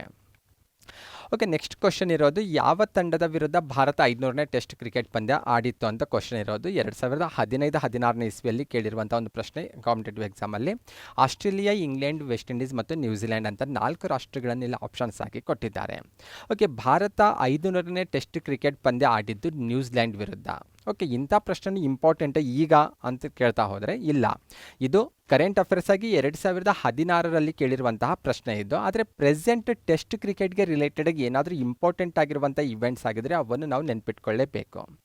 ನನ್ನ ಪ್ರಕಾರ ಈ ಮುಂಬರುವಂತಹ ಪರೀಕ್ಷೆಗಳಲ್ಲಿ ಟೆಸ್ಟ್ ಕ್ರಿಕೆಟಿಗೆ ಹೆಚ್ಚು ಇಂಪಾರ್ಟೆಂಟ್ ಆಗಿರುವಂಥ ಒಂದು ವಿಚಾರ ಏನಂದರೆ, ಇತ್ತೀಚೆಗೆ ವರ್ಲ್ಡ್ ಟೆಸ್ಟ್ ಚಾಂಪಿಯನ್ಶಿಪ್ ನಡೀತು. ಆಲ್ರೆಡಿ ನೀವೆಲ್ಲ ಅಬ್ಸರ್ವ್ ಮಾಡಿರ್ಬೋದು, ICC ಫಸ್ಟ್ ವರ್ಲ್ಡ್ ಚಾಂಪಿಯನ್ಶಿಪ್ ಅಂತ. ಇದಕ್ಕೆ ರಿಲೇಟೆಡ್ ಕೆಲವೊಂದು ಇನ್ಫಾರ್ಮೇಷನ್ ನಿಮಗೆ ಗೊತ್ತಿರಲೇಬೇಕು. ಅಂದರೆ ಇದು ಯಾವಾಗ ನಡೀತು, ವಿನ್ನರ್ ಯಾರು, ರನ್ನರ್ ಅಪ್ ಯಾರು, ಎಲ್ಲಿ ನಡೀತು, ಮತ್ತು ವಿನ್ನರ್ ಮತ್ತು ರನ್ನರ್ ಅಪ್ ಈ 2 ತಂಡಗಳ ಕ್ಯಾಪ್ಟನ್ ಯಾರಿದ್ರು, ಇಷ್ಟು ಬೇಸಿಕ್ ಇನ್ಫಾರ್ಮೇಷನ್ ನಿಮಗೆ ಗೊತ್ತಿರಲೇಬೇಕು. ಫಸ್ಟ್ ಆಫ್ ಆಲ್ ಇದು 2019ರಿಂದ 2021, ಅಂದರೆ ಸುಮಾರು 2 ವರ್ಷಗಳ ಕಾಲ ನಡೆದಂತಹ ಒಂದು ಸರಣಿ ಅಥವಾ ಒಂದು ಚಾಂಪಿಯನ್ಶಿಪ್ ಇದಾಗಿದೆ. ಇದು ICC first world test championship ಅನ್ನೋದು ನಿಮಗೆ ಕ್ಲಿಯರ್ ಆಗಿರಬೇಕು. ಪುರುಷ ಕ್ರಿಕೆಟ್ ತಂಡಕ್ಕೆ ರಿಲೇಟೆಡ್ ಆಗಿರೋದು. ಈ ಚಾಂಪಿಯನ್ಶಿಪ್ನಲ್ಲಿ ಒಟ್ಟು 9 ರಾಷ್ಟ್ರಗಳ ಕ್ರಿಕೆಟ್ ತಂಡಗಳು ಭಾಗವಹಿಸಿದ್ದು. ಫೈನಲ್ ಇತ್ತೀಚೆಗೆ 2021ರಲ್ಲಿ ಇಂಗ್ಲೆಂಡ್ನಲ್ಲಿ ನಡೀತು. ಫೈನಲನ್ನು ಆಡಿರುವಂತಹ ತಂಡಗಳು ಯಾವುದಂದರೆ ನ್ಯೂಜಿಲೆಂಡ್ ಮತ್ತು ಭಾರತ. ಓಕೆ, ಟೆಸ್ಟ್ ಕ್ರಿಕೆಟ್ಗೆ ರಿಲೇಟೆಡ್ ಆಗಿ ಮತ್ತು ಇಂಡಿಯನ್ ಕ್ರಿಕೆಟ್ ಟೀಮ್ಗೂ ರಿಲೇಟೆಡ್ ಆಗಿ ಕೂಡ ಇಂಪಾರ್ಟೆಂಟು. ಹಾಗಾಗಿ ಇದ್ರ ಮೇಲೆ ಕ್ವಶನ್ ಬರುವಂಥ ಪಾಸಿಬಿಲಿಟಿ ಸಾಕಷ್ಟಿದೆ. ಹಾಗಾದರೆ ಯಾರು ಇಲ್ಲಿ ವಿನ್ನರ್ ಆಗಿದ್ದು, ರನ್ನರ್ ಅಪ್ ಯಾರು ಅಂದರೆ ಆಲ್ರೆಡಿ ನೀವು ಅಪ್ಡೇಟ್ ಆಗಿರಬಹುದು. ಈ ಟೆಸ್ಟ್ ಚಾಂಪಿಯನ್ಶಿಪ್ ವಿನ್ನರ್ ಆಗಿರೋದು ನ್ಯೂಜಿಲೆಂಡ್ ತಂಡ ಅನ್ನೋದು ಕ್ಲಿಯರ್ ಆಗಿರಬೇಕು. ಕೆನ್ ವಿಲಿಯಮ್ಸನ್ ಆ ತಂಡದ ಕ್ಯಾಪ್ಟನ್ ಆಗಿದ್ದರು. ರನ್ನರ್ ಅಪ್ ಭಾರತ ಆಗಿರೋದು. ಭಾರತದ ಕ್ಯಾಪ್ಟನ್ ಆಲ್ರೆಡಿ ಗೊತ್ತು ನಿಮಗೆ, ವಿರಾಟ್ ಕೊಹ್ಲಿ ಅಂತ. ಓಕೆ, ಇಷ್ಟು ಬೇಸಿಕ್ ಇನ್ಫಾರ್ಮೇಷನ್ ನಿಮಗೆ ಕ್ಲಿಯರ್ ಆಗಿರಬೇಕು ಇದಕ್ಕೆ ರಿಲೇಟೆಡ್ ಆಗಿ. ಮತ್ತು ಟೆಸ್ಟ್ ಕ್ರಿಕೆಟ್ಗೆ ರಿಲೇಟೆಡ್ ಆಗಿ ಇನ್ನೂ ಒಂದೆರಡು ಇನ್ಫಾರ್ಮೇಷನ್, ಸ್ಪೆಷಲಿ ಇಂಡಿಯನ್ ಕ್ರಿಕೆಟ್ ಟೀಮ್ಗೆ ರಿಲೇಟೆಡ್ ಆಗಿ ನೋಡ್ತಾ ಹೋದರೆ CK ನಾಯ್ಡು ಅವರು ಹೆಚ್ಚು ಇಂಪಾರ್ಟೆಂಟ್ ಪರ್ಸನ್ ಆಗ್ತಾರೆ. ಯಾಕೆ ಇಂಪಾರ್ಟೆಂಟ್ ಅಂದರೆ, ಇವರು first captain of the Indian cricket team in test matches. Test ಮ್ಯಾಚಸ್ಸಲ್ಲಿ ಬಂದಾಗ ಭಾರತದ ಕ್ರಿಕೆಟ್ ತಂಡದ ಮೊದಲ ಕ್ಯಾಪ್ಟನ್ ಅನ್ನುವಂತಹ ಕೀರ್ತಿಗೆ ಅವರು ಪಾತ್ರರಾಗಿದ್ದಾರೆ. ಹಾಗಾಗಿ ಸಿ ಕೆ ನಾಯ್ಡು ಹೆಚ್ಚು ಇಂಪಾರ್ಟೆಂಟ್ ಆಗಿರುವಂಥ ಪರ್ಸನ್ ಅಂತ ಗುರುತಿಸ್ತಾ ಇರೋದು. ಅಷ್ಟೇ ಅಲ್ಲ, ಇಂಡಿಯನ್ ಕ್ರಿಕೆಟ್ ಟೀಮಲ್ಲಿ ಸ್ಪೆಷಲಿ ಟೆಸ್ಟ್ ವಿಭಾಗ ಅಂತ ಬಂದಾಗ ಅನಿಲ್ ಕುಂಬ್ಳೆ ಅವರು ಕೂಡ ಹೆಚ್ಚು ಇಂಪಾರ್ಟೆಂಟ್ ಆಗಿರುವಂಥ ವ್ಯಕ್ತಿ ಅಂತ ಗುರುತಿಸೋದು. ಯಾಕೆಂದರೆ ಟೆಸ್ಟ್ ಕ್ರಿಕೆಟ್ನ ಇನ್ನಿಂಗ್ಸ್ ಒಂದರಲ್ಲಿ ಎಲ್ಲ 10 ವಿಕೆಟ್ಗಳನ್ನು ಪಡೆದಿರುವಂತಹ ವಿಶ್ವದ 2ನೇ ಬೌಲರು ಮತ್ತು ಭಾರತದ ಏಕೈಕ ಬೌಲರ್ ಅನ್ನುವಂಥ ಕೀರ್ತಿಗೆ ಅವರು ಪಾತ್ರರಾಗಿದ್ದಾರೆ. ಪಾಕಿಸ್ತಾನದ ವಿರುದ್ಧ ಅವರು ಈ ಸಾಧನೆ ಮಾಡಿದ್ದಾರೆ. ಹಾಗಾಗಿ ಇವರಿಗೆ ರಿಲೇಟೆಡ್ ಕ್ವಶನ್ ಬರುವಂಥ ಪಾಸಿಬಿಲಿಟಿ ಇರುತ್ತೆ. ಹಾಗಾಗಿ ಇಂಡಿಯನ್ ಟೆಸ್ಟ್ ಕ್ರಿಕೆಟ್ ಟೀಮ್ಗೆ ರಿಲೇಟೆಡ್ ಆಗಿ 2-3 ವಿಚಾರಗಳು ನಿಮಗೆ ಗೊತ್ತಿರಲೇಬೇಕು. ಅಂದರೆ ಈ ವರ್ಲ್ಡ್ ಟೆಸ್ಟ್ ಚಾಂಪಿಯನ್ಶಿಪ್ ನಡೆದಿರೋದ್ರ ಬಗ್ಗೆ ಮತ್ತು ಅನಿಲ್ ಕುಂಬ್ಳೆ ಆಗಿರ್ಬೋದು ಮತ್ತು ಸಿ ಕೆ ನಾಯ್ಡು ಅವರ ಬಗ್ಗೆ ಕೆಲವೊಂದು ಬೇಸಿಕ್ ಇನ್ಫಾರ್ಮೇಷನ್ ನಿಮಗೆ ಗೊತ್ತಿದ್ರೆ ನಡೆಯುತ್ತೆ. ನೆಕ್ಸ್ಟ್ ಒಂದು ಜಿ ಎಸ್ ಟಿಯ ಪೂರ್ಣ ರೂಪ ಏನು ಅಂತ ಕ್ವಶನ್ ಇರೋದು. ಸಾಕಷ್ಟು ಬಾರಿ ಕ್ವಶನ್ ಇದು ರಿಪೀಟ್ ಆಗ್ತಾ ಇದೆ ಸಾಕಷ್ಟು ಎಕ್ಸಾಮಲ್ಲಿ. 2017ರಲ್ಲಿ ಇದು ಜಾರಿಗೆ ಬಂದಿರೋದು. ಅಲ್ಲಿಂದ ನೋಡ್ತಾ ಹೋದರೆ ಪ್ರತಿ ವರ್ಷವೂ ಕೂಡ ಸುಮಾರು 4-5 ಎಕ್ಸಾಮಲ್ಲಿ ಕೂಡ ಈ ಕ್ವಶನ್ ರಿಪೀಟ್ ಆಗಿರೋದು ಕಂಡುಬರುತ್ತೆ. ಓಕೆ, ಆಪ್ಷನ್ಸ್ ನೋಡೋಣ. ಜನರಲ್ ಸೇಲ್ಸ್ ಟ್ಯಾಕ್ಸ್ ಅಂತಿದೆ, ಗೂಡ್ಸ್ ಸೇಲ್ಸ್ ಟ್ಯಾಕ್ಸ್ ಅಂತಿದೆ, ಗೂಡ್ಸ್ ಆ್ಯಂಡ್ ಸರ್ವಿಸ್ ಟ್ಯಾಕ್ಸ್ ಇದೆ, ಜನರಲ್ ಸರ್ವಿಸ್ ಟ್ಯಾಕ್ಸ್ ಅಂತಿದೆ. ಓಕೆ, ಬಹುತೇಕ ಎಲ್ಲ ಸ್ಪರ್ಧಾರ್ಥಿಗಳಿಗೂ ಈ ಪ್ರಶ್ನೆಗೆ ಸರಿಯಾದ ಉತ್ತರ ಗೊತ್ತಿರುತ್ತೆ. ಜಿ ಎಸ್ ಟಿ ಅಂದರೆ ಗೂಡ್ಸ್ ಆ್ಯಂಡ್ ಸರ್ವಿಸ್ ಟ್ಯಾಕ್ಸ್ ಅಂತ. ಓಕೆ, ಇದನ್ನು ಹೊರತುಪಡಿಸಿ ವಿಸ್ತೃತ ರೂಪವನ್ನು ಹೊರತುಪಡಿಸಿ ಜಿ ಎಸ್ ಟಿಗೆ ರಿಲೇಟೆಡ್ ಆಗಿ ನಿಮ್ಗೆ ಏನೆಲ್ಲ ಗೊತ್ತಿರಬೇಕು ಅಂತ ನೋಡ್ತಾ ಹೋದರೆ, ಮೊದಲನೇದಾಗಿ ಇದು ಡೈರೆಕ್ಟ್ ಟ್ಯಾಕ್ಸ್ ಅಥವಾ ಇಂಡೈರೆಕ್ಟ್ ಟ್ಯಾಕ್ಸ್ ಅನ್ನೋದು ನಿಮಗೆ ಗೊತ್ತಿರಬೇಕು. ಓಕೆ, ಟ್ಯಾಕ್ಸಲ್ಲಿ ನಾವು 2 ಭಾಗಗಳಾಗಿ ಡಿವೈಡ್ ಮಾಡ್ತೇವೆ, ನೇರ ತೆರಿಗೆ ಮತ್ತು ಪರೋಕ್ಷ ತೆರಿಗೆ ಅಂತ, ಅಥವಾ ಪ್ರತ್ಯಕ್ಷ ಅಥವಾ ಪರೋಕ್ಷ ತೆರಿಗೆ ಅಂತ. ಅದರಲ್ಲಿ ಜಿ ಎಸ್ ಟಿ ಬರೋದು ಇಂಡೈರೆಕ್ಟ್ ಟ್ಯಾಕ್ಸ್ನಲ್ಲಿ ಬರೋದು. ಇದು ಕ್ಲಿಯರ್ ಆಗಿರಬೇಕು. ಯಾವಾಗ ಜಿ ಎಸ್ ಟಿ ನಮ್ಮ ದೇಶದಲ್ಲಿ ಜಾರಿಗೆ ಬಂತು ಅನ್ನೋದು ಕ್ಲಿಯರ್ ಆಗಿರಬೇಕು. 2017ರ ಜುಲೈ 1ನೇ ತಾರೀಕಿನಂದು ಇದು ನಮ್ಮ ದೇಶದಲ್ಲಿ ಅನುಷ್ಠಾನಕ್ಕೆ ತರಲಾಯಿತು. ಸಂವಿಧಾನ ತಿದ್ದುಪಡಿಯ ಮೂಲಕ ಜಿ ಎಸ್ ಟಿ ನಮ್ಮ ದೇಶದಲ್ಲಿ ಜಾರಿಗೆ ತರಲಾಗಿದೆ. ಹಾಗಾದರೆ ಎಷ್ಟನೇ ಸಂವಿಧಾನ ತಿದ್ದುಪಡಿ ಅನ್ನೋದು ಕೂಡ ಕ್ಲಿಯರ್ ಆಗಿರಬೇಕು. 101ನೇ ಸಂವಿಧಾನ ತಿದ್ದುಪಡಿ ಕಾಯ್ದೆಯ ಮೂಲಕ ನಮ್ಮ ದೇಶದಲ್ಲಿ ಜಿ ಎಸ್ ಟಿಯನ್ನು ಜಾರಿಗೆ ತರಲಾಗಿದೆ. ಇದರ ಜೊತೆಗೆ ಈ ತಿದ್ದುಪಡಿಯ ಮೂಲಕ ಸಂವಿಧಾನಕ್ಕೆ ಒಂದು ಹೊಸ ಆರ್ಟಿಕಲನ್ನು ಸೇರ್ಪಡೆ ಮಾಡಲಾಗುತ್ತೆ. ಅದು 279A ಅನ್ನುವಂಥ ಆರ್ಟಿಕಲ್. ಈ ಆರ್ಟಿಕಲ್ ಜಿ ಎಸ್ ಟಿಗೆ ರಿಲೇಟೆಡ್ ಆಗಿರೋದು. ಜಿ ಎಸ್ ಟಿ ಕೌನ್ಸಿಲ್ ರಚನೆಗೆ ಇದು ಅವಕಾಶ ಮಾಡಿಕೊಟ್ಟಿದೆ. ಇದು ಕ್ಲಿಯರ್ ಆಗಿರಬೇಕು. ಮತ್ತು ಜಿ ಎಸ್ ಟಿ ಕೌನ್ಸಿಲ್ಗೆ ಯಾರು ಅಧ್ಯಕ್ಷರಾಗಿರ್ತಾರೆ ಅಂತ ನೋಡ್ತಾ ಹೋದರೆ, ಆಲ್ರೆಡಿ ಒಬ್ಬ ಮಹನೀಯರ ಇಮೇಜ್ ನಿಮಗೆ ಕಾಣಿಸ್ತಾ ಇದೆ ಸ್ಕ್ರೀನ್ ಮೇಲೆ, ನಿರ್ಮಲಾ ಸೀತಾರಾಮ್ ಅವರ ಇಮೇಜು. ಓಕೆ, ಅಂದರೆ ಕೇಂದ್ರ ಹಣಕಾಸು ಮಂತ್ರಿಗಳಾಗಿ ಯಾರು ಇರ್ತಾರಲ್ವ ಅಥವಾ ಯಾರು ಕಾರ್ಯನಿರ್ವಹಿಸ್ತಾರಲ್ವ ಅವರು ಜಿ ಎಸ್ ಟಿ ಕೌನ್ಸಿಲ್ಗೆ ಅಧ್ಯಕ್ಷರಾಗಿರ್ತಾರೆ. G S T council 279A ಏನು ವಿಧಿ ಇದೆಯಲ್ವ ಆ ವಿಧಿಯ ಪ್ರಕಾರ ಅನುಷ್ಠಾನಕ್ಕೆ ಬಂದಿದೆ ಅನ್ನೋದು ಕ್ಲಿಯರ್ ಆಗಿರಬೇಕು. ಓಕೆ, ಇದರ ಜೊತೆಗೆ ಟ್ಯಾಕ್ಸ್ಗೆ ರಿಲೇಟೆಡ್ ಆಗಿ ಕೆಲವೊಂದು ಇನ್ಫಾರ್ಮೇಷನ್ ಜಸ್ಟ್ ಗ್ಲಾನ್ಸ್ ಮಾಡ್ತಾ ಹೋಗೋಣ. ಆಲ್ರೆಡಿ ನಾನು ಹೇಳಿದ ಹಾಗೆ ಟ್ಯಾಕ್ಸನ್ನು ನಾವು ಡೈರೆಕ್ಟ್ ಮತ್ತು ಇಂಡೈರೆಕ್ಟ್ ಅಂತ 2 ಭಾಗಗಳಾಗಿ ಡಿವೈಡ್ ಮಾಡ್ತೇವೆ. ಡೈರೆಕ್ಟ್ ಟ್ಯಾಕ್ಸ್ ಅಂದರೆ ಜನ ನೇರವಾಗಿ ಸರ್ಕಾರಕ್ಕೆ ತೆರಿಗೆ ಪಾವತಿ ಮಾಡೋದು, ಅಂದರೆ ತಮ್ಮ ಪಾಕೆಟ್ ಮೂಲಕನೇ ತೆರಿಗೆಯನ್ನು ಸರ್ಕಾರಕ್ಕೆ ಕಟ್ಟೋದು ಅಥವಾ ನೀಡೋದು ಅಂತ ಹೇಳ್ಬೋದು. ಓಕೆ, ಎಕ್ಸಾಮಲ್ಲಿ ಕಾಮನ್ ಆಗಿ ಏನು ಕೇಳ್ತಾರೆ, ಆಪ್ಷನ್ಸಲ್ಲಿ 4 ರೀತಿ ಟ್ಯಾಕ್ಸ್ಗಳನ್ನು ಕೊಟ್ಟಿರ್ತಾರೆ. ಇದರಲ್ಲಿ ಯಾವುದು ಡೈರೆಕ್ಟ್ ಟ್ಯಾಕ್ಸು, ಯಾವುದು ಇಂಡೈರೆಕ್ಟ್ ಟ್ಯಾಕ್ಸ್ ಅಂತ ಕೇಳುವಂಥ ಪಾಸಿಬಿಲಿಟಿ ಜಾಸ್ತಿ ಇರುತ್ತೆ. ಡೈರೆಕ್ಟ್ ಟ್ಯಾಕ್ಸ್ ಅಂದರೆ ಇಲ್ಲೇನು ಲಿಸ್ಟ್ ಕಾಣಿಸ್ತಾ ಇದೆ ಅಲ್ವಾ, ಈ ಲಿಸ್ಟಲ್ಲಿರುವಂತಹ ಎಲ್ಲ ಟ್ಯಾಕ್ಸ್ಗಳು ಕೂಡ ಡೈರೆಕ್ಟ್ ಟ್ಯಾಕ್ಸ್ಗಳೇ ಆಗಿದ್ದಾವೆ. ಅಂದರೆ ಫಸ್ಟ್ ಒನ್ ಇನ್ಕಮ್ ಟ್ಯಾಕ್ಸ್, ಅಂದರೆ ಜನರು ತಮ್ಮ ಆದಾಯದ ಮೇಲೆ ನೀಡಬೇಕಾದಂಥ ತೆರಿಗೆ ಅಥವಾ ಜನರ ಆದಾಯದ ಮೇಲೆ ಸರ್ಕಾರ ವಿಧಿಸುವಂತಹ ತೆರಿಗೆ. ಹಾಗಾದರೆ ಎಲ್ಲರಿಗೂ ಆದಾಯ ಇರುತ್ತೆ, ಅಂದರೆ ಬಹುತೇಕ ಜನರಿಗೆ ಆದಾಯ ಇದ್ದೇ ಇರುತ್ತೆ ಕೆಲಸ ಮಾಡ್ತಾರಂದರೆ. ಹಾಗಾದರೆ ಪ್ರತಿಯೊಬ್ಬರು ತಮ್ಮ ಆದಾಯದ ಮೇಲೆ ತೆರಿಗೆ ಕಟ್ಟಲೇಬೇಕಂತ ನೋಡ್ತಾ ಹೋದರೆ ಇಲ್ಲ. ಸರ್ಕಾರ ಇದಕ್ಕೊಂದು ಸ್ಲ್ಯಾಬ್ ಅಂತ ಫಿಕ್ಸ್ ಮಾಡುತ್ತೆ. ಅದರ ಪ್ರಕಾರ ಆ ಆದಾಯದಲ್ಲಿ ಬರುವವರು ಮಾತ್ರ ಸರ್ಕಾರಕ್ಕೆ ತೆರಿಗೆ ಪಾವತಿ ಮಾಡಬೇಕಾಗುತ್ತೆ. ನೀವು ಪ್ರತಿ ವರ್ಷ ಬಜೆಟನ್ನು ನೋಡಿದ್ರೆ ಗೊತ್ತಾಗುತ್ತೆ ನಿಮಗೆ, ಅಲ್ಲಿ ಸ್ಲ್ಯಾಬ್ ಫಿಕ್ಸ್ ಮಾಡಿರ್ತಾರೆ, ಎಷ್ಟು ಆದಾಯದವರು ಎಷ್ಟು ತೆರಿಗೆ ಪಾವತಿ ಮಾಡಬೇಕು ಅಂತ. ಅದರ ಪ್ರಕಾರ ತೆರಿಗೆ ಪಾವತಿ ಮಾಡಬೇಕಾಗುತ್ತೆ. ಇದು ಡೈರೆಕ್ಟ್ ಟ್ಯಾಕ್ಸ್ ಅನ್ನೋದು ನಿಮಗೆ ಕ್ಲಿಯರ್ ಆಗಿರಬೇಕು. ಸೆಕೆಂಡ್ ಒನ್ ಇರೋದು ಕಾರ್ಪೊರೇಷನ್ ಟ್ಯಾಕ್ಸ್, ಇಂಪಾರ್ಟೆಂಟು. ನೋಂದಾಯಿತ ಉದ್ಯಮಗಳು ಮತ್ತು ನಿಗಮಗಳು ತಮ್ಮ ವಾರ್ಷಿಕ ಆದಾಯದ ಮೇಲೆ ನೀಡಬೇಕಾದಂತಹ ತೆರಿಗೆ ಅಥವಾ ಅವುಗಳ ವಾರ್ಷಿಕ ಆದಾಯದ ಮೇಲೆ ಸರ್ಕಾರ ವಿಧಿಸುವಂಥ ತೆರಿಗೆ ಆಗಿರುತ್ತೆ. ಇದು ಕೂಡ ವೆರಿ ಇಂಪಾರ್ಟೆಂಟ್ ಅಂತ ಹೇಳೋದು. ಅದನ್ನು ಹೊರತುಪಡಿಸಿದ್ರೆ ನೆಕ್ಸ್ಟ್ ವೆಲ್ತ್ ಟ್ಯಾಕ್ಸ್ ಇದೆ, ಎಸ್ಟೇಟ್ ಡ್ಯೂಟಿ ಇದೆ, ಮತ್ತು ಇಂಟ್ರೆಸ್ಟ್ ಟ್ಯಾಕ್ಸ್ ಇದೆ, ಮತ್ತು ಎಕ್ಸ್ಪೆಂಡಿಚರ್ ಟ್ಯಾಕ್ಸ್ ಅಂತಿದೆ. ಇವು 4 ಮುಂಚೆ ವಿಧಿಸ್ತಾ ಇದ್ದರು, ಆದರೆ ಪ್ರೆಸೆಂಟ್ ಇವೆಲ್ಲವೂ ಕೂಡ ರದ್ದುಪಡಿಸಲಾಗಿದೆ. ಪ್ರೆಸೆಂಟ್ ನಮ್ಮ ದೇಶದಲ್ಲಿರುವಂತಹ ನೇರವಾದಂಥ ಟ್ಯಾಕ್ಸ್ಗಳಲ್ಲಿ ಹೆಚ್ಚು ಇಂಪಾರ್ಟೆಂಟ್ ಅಂದರೆ ಒಂದು ಇನ್ಕಮ್ ಟ್ಯಾಕ್ಸು, ಒಂದು ಕಾರ್ಪೊರೇಷನ್ ಟ್ಯಾಕ್ಸು. ಇವೆರಡು ಇಂಪಾರ್ಟೆಂಟು. ಕೊನೆಯಲ್ಲಿ ಅಥವಾ ಕೆಳಭಾಗದಲ್ಲಿ 4 ರೆಡ್ ಕಲರಿಂದ ಹೈಲೈಟ್ ಮಾಡಿದ್ದೇವಲ್ಲೋ ಅವೆಲ್ಲವೂ ಕೂಡ ವಿಧಿಸ್ತಾ ಇದ್ದರು, ಆದರೆ ಕಾಲಕ್ಕೆ ಅವುಗಳನ್ನು ರದ್ದುಪಡಿಸಲಾಗಿದೆ ಬೇರೆ ಬೇರೆ ಕಾರಣಕ್ಕಾಗಿ ಅನ್ನೋದು ನೀವು ಇಲ್ಲಿ ಗಮನಿಸಬೇಕು. ನೆಕ್ಸ್ಟ್ ಮತ್ತೊಂದು ಪ್ರಕಾರದ ಟ್ಯಾಕ್ಸ್ ಅಂದರೆ ಇಂಡೈರೆಕ್ಟ್ ಟ್ಯಾಕ್ಸ್, ಅಂದರೆ ಪರೋಕ್ಷ ತೆರಿಗೆ. ನಾವು ನೇರವಾಗಿ ಸರ್ಕಾರಕ್ಕೆ ತೆರಿಗೆ ಕಟ್ಟೋದಿಲ್ಲ, ಇಂಡೈರೆಕ್ಟಾಗಿ ಬೇರೆ ಯಾವುದೋ ಸಂಸ್ಥೆ ಅಥವಾ ಸೇವಾ ವಲಯದ ಮೂಲಕ ನಾವು ಸರ್ಕಾರಕ್ಕೆ ಈ ತೆರಿಗೆಯನ್ನು ಪಾವತಿ ಮಾಡ್ತೇವೆ. ಹಾಗಾಗಿ ಇದಕ್ಕೆ ಇಂಡೈರೆಕ್ಟ್ ಟ್ಯಾಕ್ಸ್ ಅಂತ ಹೇಳೋದು. ಓಕೆ, ಇಲ್ಲಿ ಯಾವ ಇದಾವೆ ಅಂತ ನೋಡ್ತಾ ಹೋದರೆ ಫಸ್ಟ್ ಒಂದು ಕಾಣಿಸ್ತಾ ಇದೆ ನಿಮಗೆ, ಯೂನಿಯನ್ ಎಕ್ಸೈಸ್ ಡ್ಯೂಟೀಸ್ ಅಥವಾ ಕೇಂದ್ರ ಅಬ್ಕಾರಿ ತೆರಿಗೆ ಅಂತ. ಅಂದರೆ ದೇಶದಲ್ಲಿ ಆಂತರಿಕವಾಗಿ ಉತ್ಪಾದಿಸಲಾಗುವಂಥ ಸರಕುಗಳ ಮೇಲೆ ವಿಧಿಸಲಾಗುವಂಥ ತೆರಿಗೆ ಇದಾಗಿರುತ್ತೆ. ಇದನ್ನು ಕೂಡ ಸಾಕಷ್ಟು ಬಾರಿ ಎಕ್ಸಾಮಲ್ಲಿ ಕೇಳಿದ್ದಾರೆ, ಹಾಗಾಗಿ ಇಂಪಾರ್ಟೆಂಟು. ಆದರೆ GST ಜಾರಿಗೆ ಬಂದ ನಂತರ ಈ ತೆರಿಗೆಯಲ್ಲಿ ಅಂದರೆ ವಸ್ತುಗಳ ಉತ್ಪಾದನೆಯ ಮೇಲೆ ವಿಧಿಸಲಾಗುವಂಥ ಈ ತೆರಿಗೆ ಏನಿದೆ ಅಲ್ವಾ, ಇದರಲ್ಲಿ ಕೆಲವೊಂದು ವಸ್ತುಗಳನ್ನು GSTಗೆ ಸೇರಿಸಲಾಗಿದೆ, ಅದನ್ನು ಕೂಡ ನೀವು ಗಮನಿಸಬೇಕು. ನೆಕ್ಸ್ಟ್ ಒನ್ ಇರೋದು ಕಸ್ಟಮ್ ಡ್ಯೂಟೀಸ್ ಅಂತ, ಆಮದು ಮತ್ತು ರಫ್ತು ಸರಕುಗಳ ಮೇಲೆ ವಿಧಿಸಲಾಗುವಂಥ ತೆರಿಗೆ ಆಗಿದೆ. Third one service tax. ಇದು ಸರ್ವಿಸ್ ಟ್ಯಾಕ್ಸ್ ಅಂದರೆ ಈ ಸಾರಿಗೆ ವ್ಯವಸ್ಥೆ ಆಗಿರ್ಬೋದು ಅಥವಾ ಪ್ರವಾಸೋದ್ಯಮ, ಬ್ಯಾಂಕಿಂಗು, ಇಂಥ ಸೇವಾ ವಲಯದಲ್ಲಿ ಬರುವಂತಹ ಏನು ಸಂಸ್ಥೆಗಳಿದ್ದಾವಲ್ವ ಅವು ತಮ್ಮ ಸೇವೆ ಮೇಲೆ ವಿಧಿಸುವಂತಹ ತೆರಿಗೆ ಇದಾಗಿದೆ. ಆದರೆ GST ಜಾರಿಗೆ ಬಂದ ನಂತರ ಸರ್ವಿಸ್ ಟ್ಯಾಕ್ಸನ್ನು GSTಗೆ ಮರ್ಜ್ ಮಾಡಲಾಗಿದೆ, ಇದನ್ನು ಗಮನಿಸಬೇಕು. ಇನ್ನು ಕೊನೆಯದಾಗ ಆಲ್ರೆಡಿ ನಾವು ಈ ಕ್ವಶನಲ್ಲಿ ಚರ್ಚೆ ಮಾಡಿರುವಂಥ GST, ಇದು ಕೂಡ ಇಂಡೈರೆಕ್ಟ್ ಟ್ಯಾಕ್ಸ್ ಆಗಿದೆ. ಅಂದರೆ ನಾವು ನೇರವಾಗಿ ತೆರಿಗೆ ಪಾವತಿ ಮಾಡೋದಿಲ್ಲ, ಇಲ್ಲಿ ಇಂಡೈರೆಕ್ಟ್ ಆಗಿ ನಾವು ತೆರಿಗೆ ಪಾವತಿ ಮಾಡ್ತೇವೆ, ಹಾಗಾಗಿ ಇದಕ್ಕೆಲ್ಲ ನಾವು ಇಂಡೈರೆಕ್ಟ್ ಟ್ಯಾಕ್ಸ್ ಅಂತ ಹೇಳೋದು. ಓಕೆ, ಇಷ್ಟು ಬೇಸಿಕ್ ಕಾನ್ಸೆಪ್ಟ್ ನಿಮಗೆ ಇರಬೇಕು. ನೆಕ್ಸ್ಟ್ ಒನ್ ಜಿಯೋಗ್ರಫಿಗೆ ರಿಲೇಟೆಡ್ ಆಗಿರುವಂಥ ಪ್ರಶ್ನೆ, ನೀಲಗಿರಿಯಲ್ಲಿರುವ ಅತಿ ಎತ್ತರದ ಶಿಖರ ಯಾವುದು ಅಂತ. ಓಕೆ, ಇಲ್ಲಿರೋದು ಆಪ್ಷನ್ಸು ಅನ್ನಪೂರ್ಣ ಇದೆ, ದೊಡ್ಡ ಬೆಟ್ಟ ಇದೆ, ನೀಲಗಿರಿ ಪೀಕ್ ಮತ್ತು ದೇರ್ ಬೆಟ್ಟ ಅಂತ 4 ಆಪ್ಷನ್ಸ್ ಕೊಟ್ಟಿದ್ದಾರೆ. ನೀಲಗಿರಿ ಹಿಲ್ಸಲ್ಲಿ ಬಂದಾಗ ಅತಿ ಎತ್ತರದ ಶಿಖರ ಯಾವುದಂತ ಇಲ್ಲಿ ಕ್ವಶನ್ ಇರೋದು. ಈ ಪ್ರಶ್ನೆಗೆ ಸರಿಯಾದ ಉತ್ತರ ದೊಡ್ಡ ಬೆಟ್ಟ ಅಂತ. ಓಕೆ, ಬನ್ನಿ ನೀಲಗಿರಿಗೆ ರಿಲೇಟೆಡ್ ಒಂದು 3-4 ಪಾಯಿಂಟ್ಸ್ ಗೊತ್ತಿದ್ರೆ ಸಾಕು, ಬಹುತೇಕ ಎಕ್ಸಾಮಲ್ಲಿ ಅದಕ್ಕೆ ರಿಲೇಟೆಡ್ ಆಗಿ ಕ್ವಶನ್ ಬರುವಂಥ ಪಾಸಿಬಿಲಿಟಿ ಸಾಕಷ್ಟಿರುತ್ತೆ. ನೀವು ಜಿಯೋಗ್ರಫಿಯನ್ನು ಆಫ್ನಲ್ ಆಗಿ ತೆಗೆದುಕೊಂಡಾಗ ಡೀಟೇಲ್ ಆಗಿ ಓದಲೇಬೇಕಾಗುತ್ತೆ. ಆದರೆ ಕಾಮನ್ ಕಾಂಪಿಟೇಟಿವ್ ಎಕ್ಸಾಮಲ್ಲಿ ಬಂದಾಗ ನೀಲಗಿರಿಗೆ ರಿಲೇಟೆಡ್ ಒಂದು 3-4 ಕ್ವಶನ್ಸ್ ವೆರಿ ಇಂಪಾರ್ಟೆಂಟ್ ಅಂತ ನಾವು ಗುರುತಿಸೋದು.